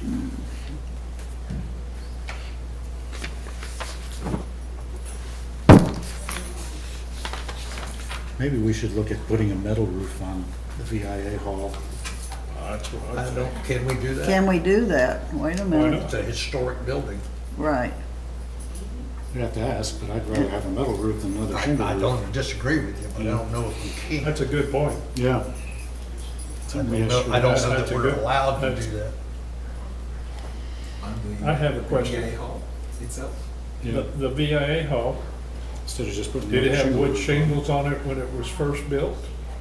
That's something I probably have to check with the ECHO people to see if that would cause any Yeah, we Yeah. need to investigate that. But I Yeah. mean, Or the if it's National okay, I Register. don't think they'd have Steel any roof's a problem better because job, it's better improving what was there. But to keep it On the up and up. Has to close be as natural as original. possible, they probably saved shingles.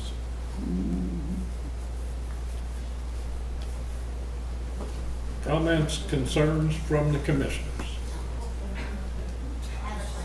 Uh, Really? Tasha. Does Clay Warren have a warranty on his, like Bill Fox does with the 5-year warranty? it doesn't say anything about that. Doesn't say. Okay. Did y'all take that into consideration?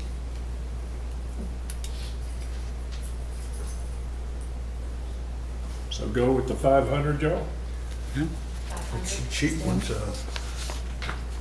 I don't see how those sleeves are gonna, but I don't know how long they've been up there. Yeah, when was that roof done? It wasn't too long ago, was it? It doesn't seem like it was that. The that long ago. bathrooms were built in, Oh, no, that's the bathrooms, not the main building. All right, all right, yes, sorry. it's bathrooms. Sorry. I can double check to see if there's a warranty included. It's usually the first thing that goes is those rubber sleeves.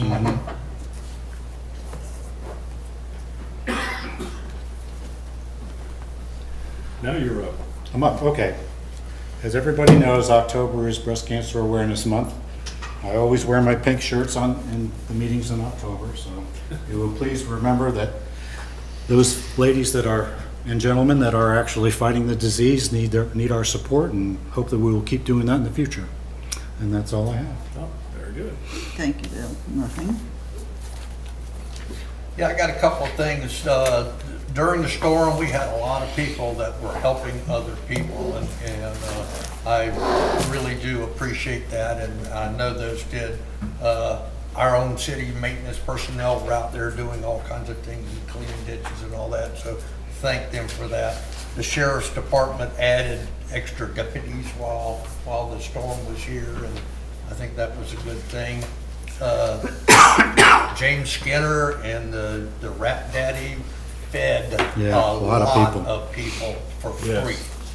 They were feeding tonight at the And they were Country feeding Kitchen. tonight down there at Bull's, at the market in Yeah, there. Country Kitchen. New Creation Recovery Church housed and fed a lot of people down there, so, and I know there was other businesses, Nadine over at Anchor Hardware put some stuff out to help and all that kind of stuff, so Fire Station 22 people, personnel with the sandbags and going out and all that, so just wanted to extend a very, very sincere thank you for all of those that were good neighbors and reached out and helped everybody that was in need, so thank you. That's it? Yes, sir. I was doing a little digging in data files. I came across this, which I thought was kind of interesting. 1999. Signed by Mayor Donna Bennett. And I'm not going to read the whole thing, but it was about the county's proposed impact fees. The impact from individuals, input from individuals and business owners in Oak Hill have stated that an increased impact fee rate would curtail future economic development that is sorely needed in southeast Volusia County. Things have not changed. No. Also, social media. It amazes me why people put out information that's misinformation. There's a comment in there that in the past 12 years, no roads have been taken care of. So I come across July 19th, 2016. I was mayor. The job, Palm, Howe, and Lagoon were resurfaced to the tune of $79,780. We don't need misinformation being posted on social media. You know, politically correct, it's not misinformation, it's a damn bold-faced lie. You don't need it. We don't need it in politics, but that's what's going on. It's not fixing anything. There's not one of us sitting here on this chamber that doesn't know the roads in Oak Hill are in desperate need of tender love and care. What the problem is? The almighty dollar.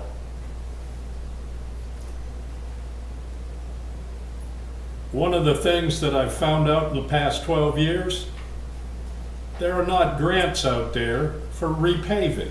I don't know why. Who do other cities pass that on to? Taxpayer?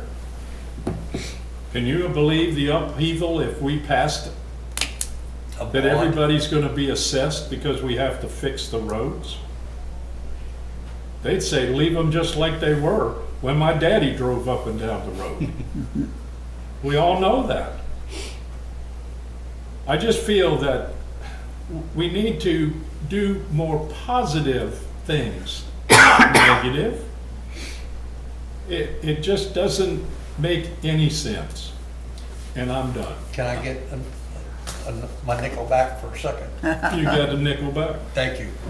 I'd gotten permission from you guys to talk to one of the grant writers about storm drains and all that. I actually talked to her last week in there. One of the things she informed me of was that in November, Volusia County is revitalizing their Transform 360 and submit, and the cities and everybody else can resubmit for that part of it. There was like $52 million that was set aside for affordable homes, but is now being put back in the sewage storm drain side of the house. So we need to get with our engineers and planners all right, and be ready to submit for a sizable chunk that we can use in our storm drain improvements and so forth. So that's coming up in November. Very good. Need a motion? Excuse me, Right sir, here. before you do that. Oh. I had one more thing that I wanted to just to let you and anyone watching know. There is FEMA assistance for individuals who have had some kind of damage due to the hurricane. If they go online to disasterassistance.gov, they can start an application with FEMA to try and get some financial assistance to help themselves. Just wanted to let you know. I'm glad you said that because that just kicked something into my brain. I drove around and took pictures of the flooding. House on Nancy Street just off of Halifax. Got to do something there because it's flooded. I imagine it floods every time we get 5 or 6 inches of rain. Yeah. Nancy Cummings flooded again, and I believe you started the process with FEMA. Mark Bell told me that the 2 property owners that are just north of the church property, which are the ones back by the basketball court, they're going to build houses. I said, well, how are they getting in there? Well, they're coming in off of Cypress? Yes. And I said, our master flood plan says we need to put a retention pond right there. Now, the bad thing about that is, if they don't want to sell, there's only one option. Eminent domain. You have to pay them a fair price, if I'm not incorrect about eminent domain. And unless engineering can figure out something that can accommodate that flow, whether it be a pump house, 1,000 gallon per minute pump, or something. Because that water was about waist deep. Oh, yeah. What y'all should really think about, and you probably heard it, but you do a stormwater study, but then you don't implement. It's not, I don't even think it's even referenced in our contract. It's not in our 5-year capital projects, nothing in there. And you don't have any dedicated revenue stream to pay for it. To pay for it. You need stormwater fees, you need stormwater impact fees. There's so much you need to do before to get to the point where then you can go to people and say, all right, we need to buy your land. Because then you have the dedicated stormwater fee to address these things. And you can't, there's U.S. Supreme Court cases referred to as Nolan and Dolan. If you think that new development is going to pay for all the costs to deal with existing stormwater problems, that will not happen. It will be invalid. The Supreme Court has said you cannot, it's called exaction, you cannot take more from a developer than what their proportional share of the impact is. You just can't say, hey, we got all these problems, you need to help us solve them all. That's been stricken by the U.S. Supreme Court. So we need, and these studies, I know they're expensive, but to go from where we are to where I think everybody wants to be, there's steps you got to go through. And you've got to go through those steps of implementing all those things, so then you have the revenue stream that you can then start funding the projects that will help alleviate stormwater issues, in the community. Yeah, I think I would defer to engineers, but it seems to me that the biggest stormwater issues are old developments. Because they were built before stormwater came into place, and minimum elevations and all those things, they flood the worst, and those are the hardest to go back in and now retrofit. It's like the basin in Daytona, it gets flooded all the time. Because it's flooded all the time. And That's an investigation. 40s, 30s, and 40s. Can we find a way to fund raising those houses, well, they've got to want to be raised, but I mean, but if you start using stormwater, the process is, let's start with a stormwater fee, stormwater impact fees, you get a revenue stream, then you have the ability to say, okay, now we have this fixed stream of income, how do we now fund these projects? And you go out and get a bond issue that you use that revenue stream to fund. Now you have a lump sum of money that you can now do these projects with. And that's just the process, and it takes years to go through. You always bust my bubble, don't you? It's just tough. I want to do things in a hurry, and Yeah. here you are throwing. I guess. I don't know. We got a motion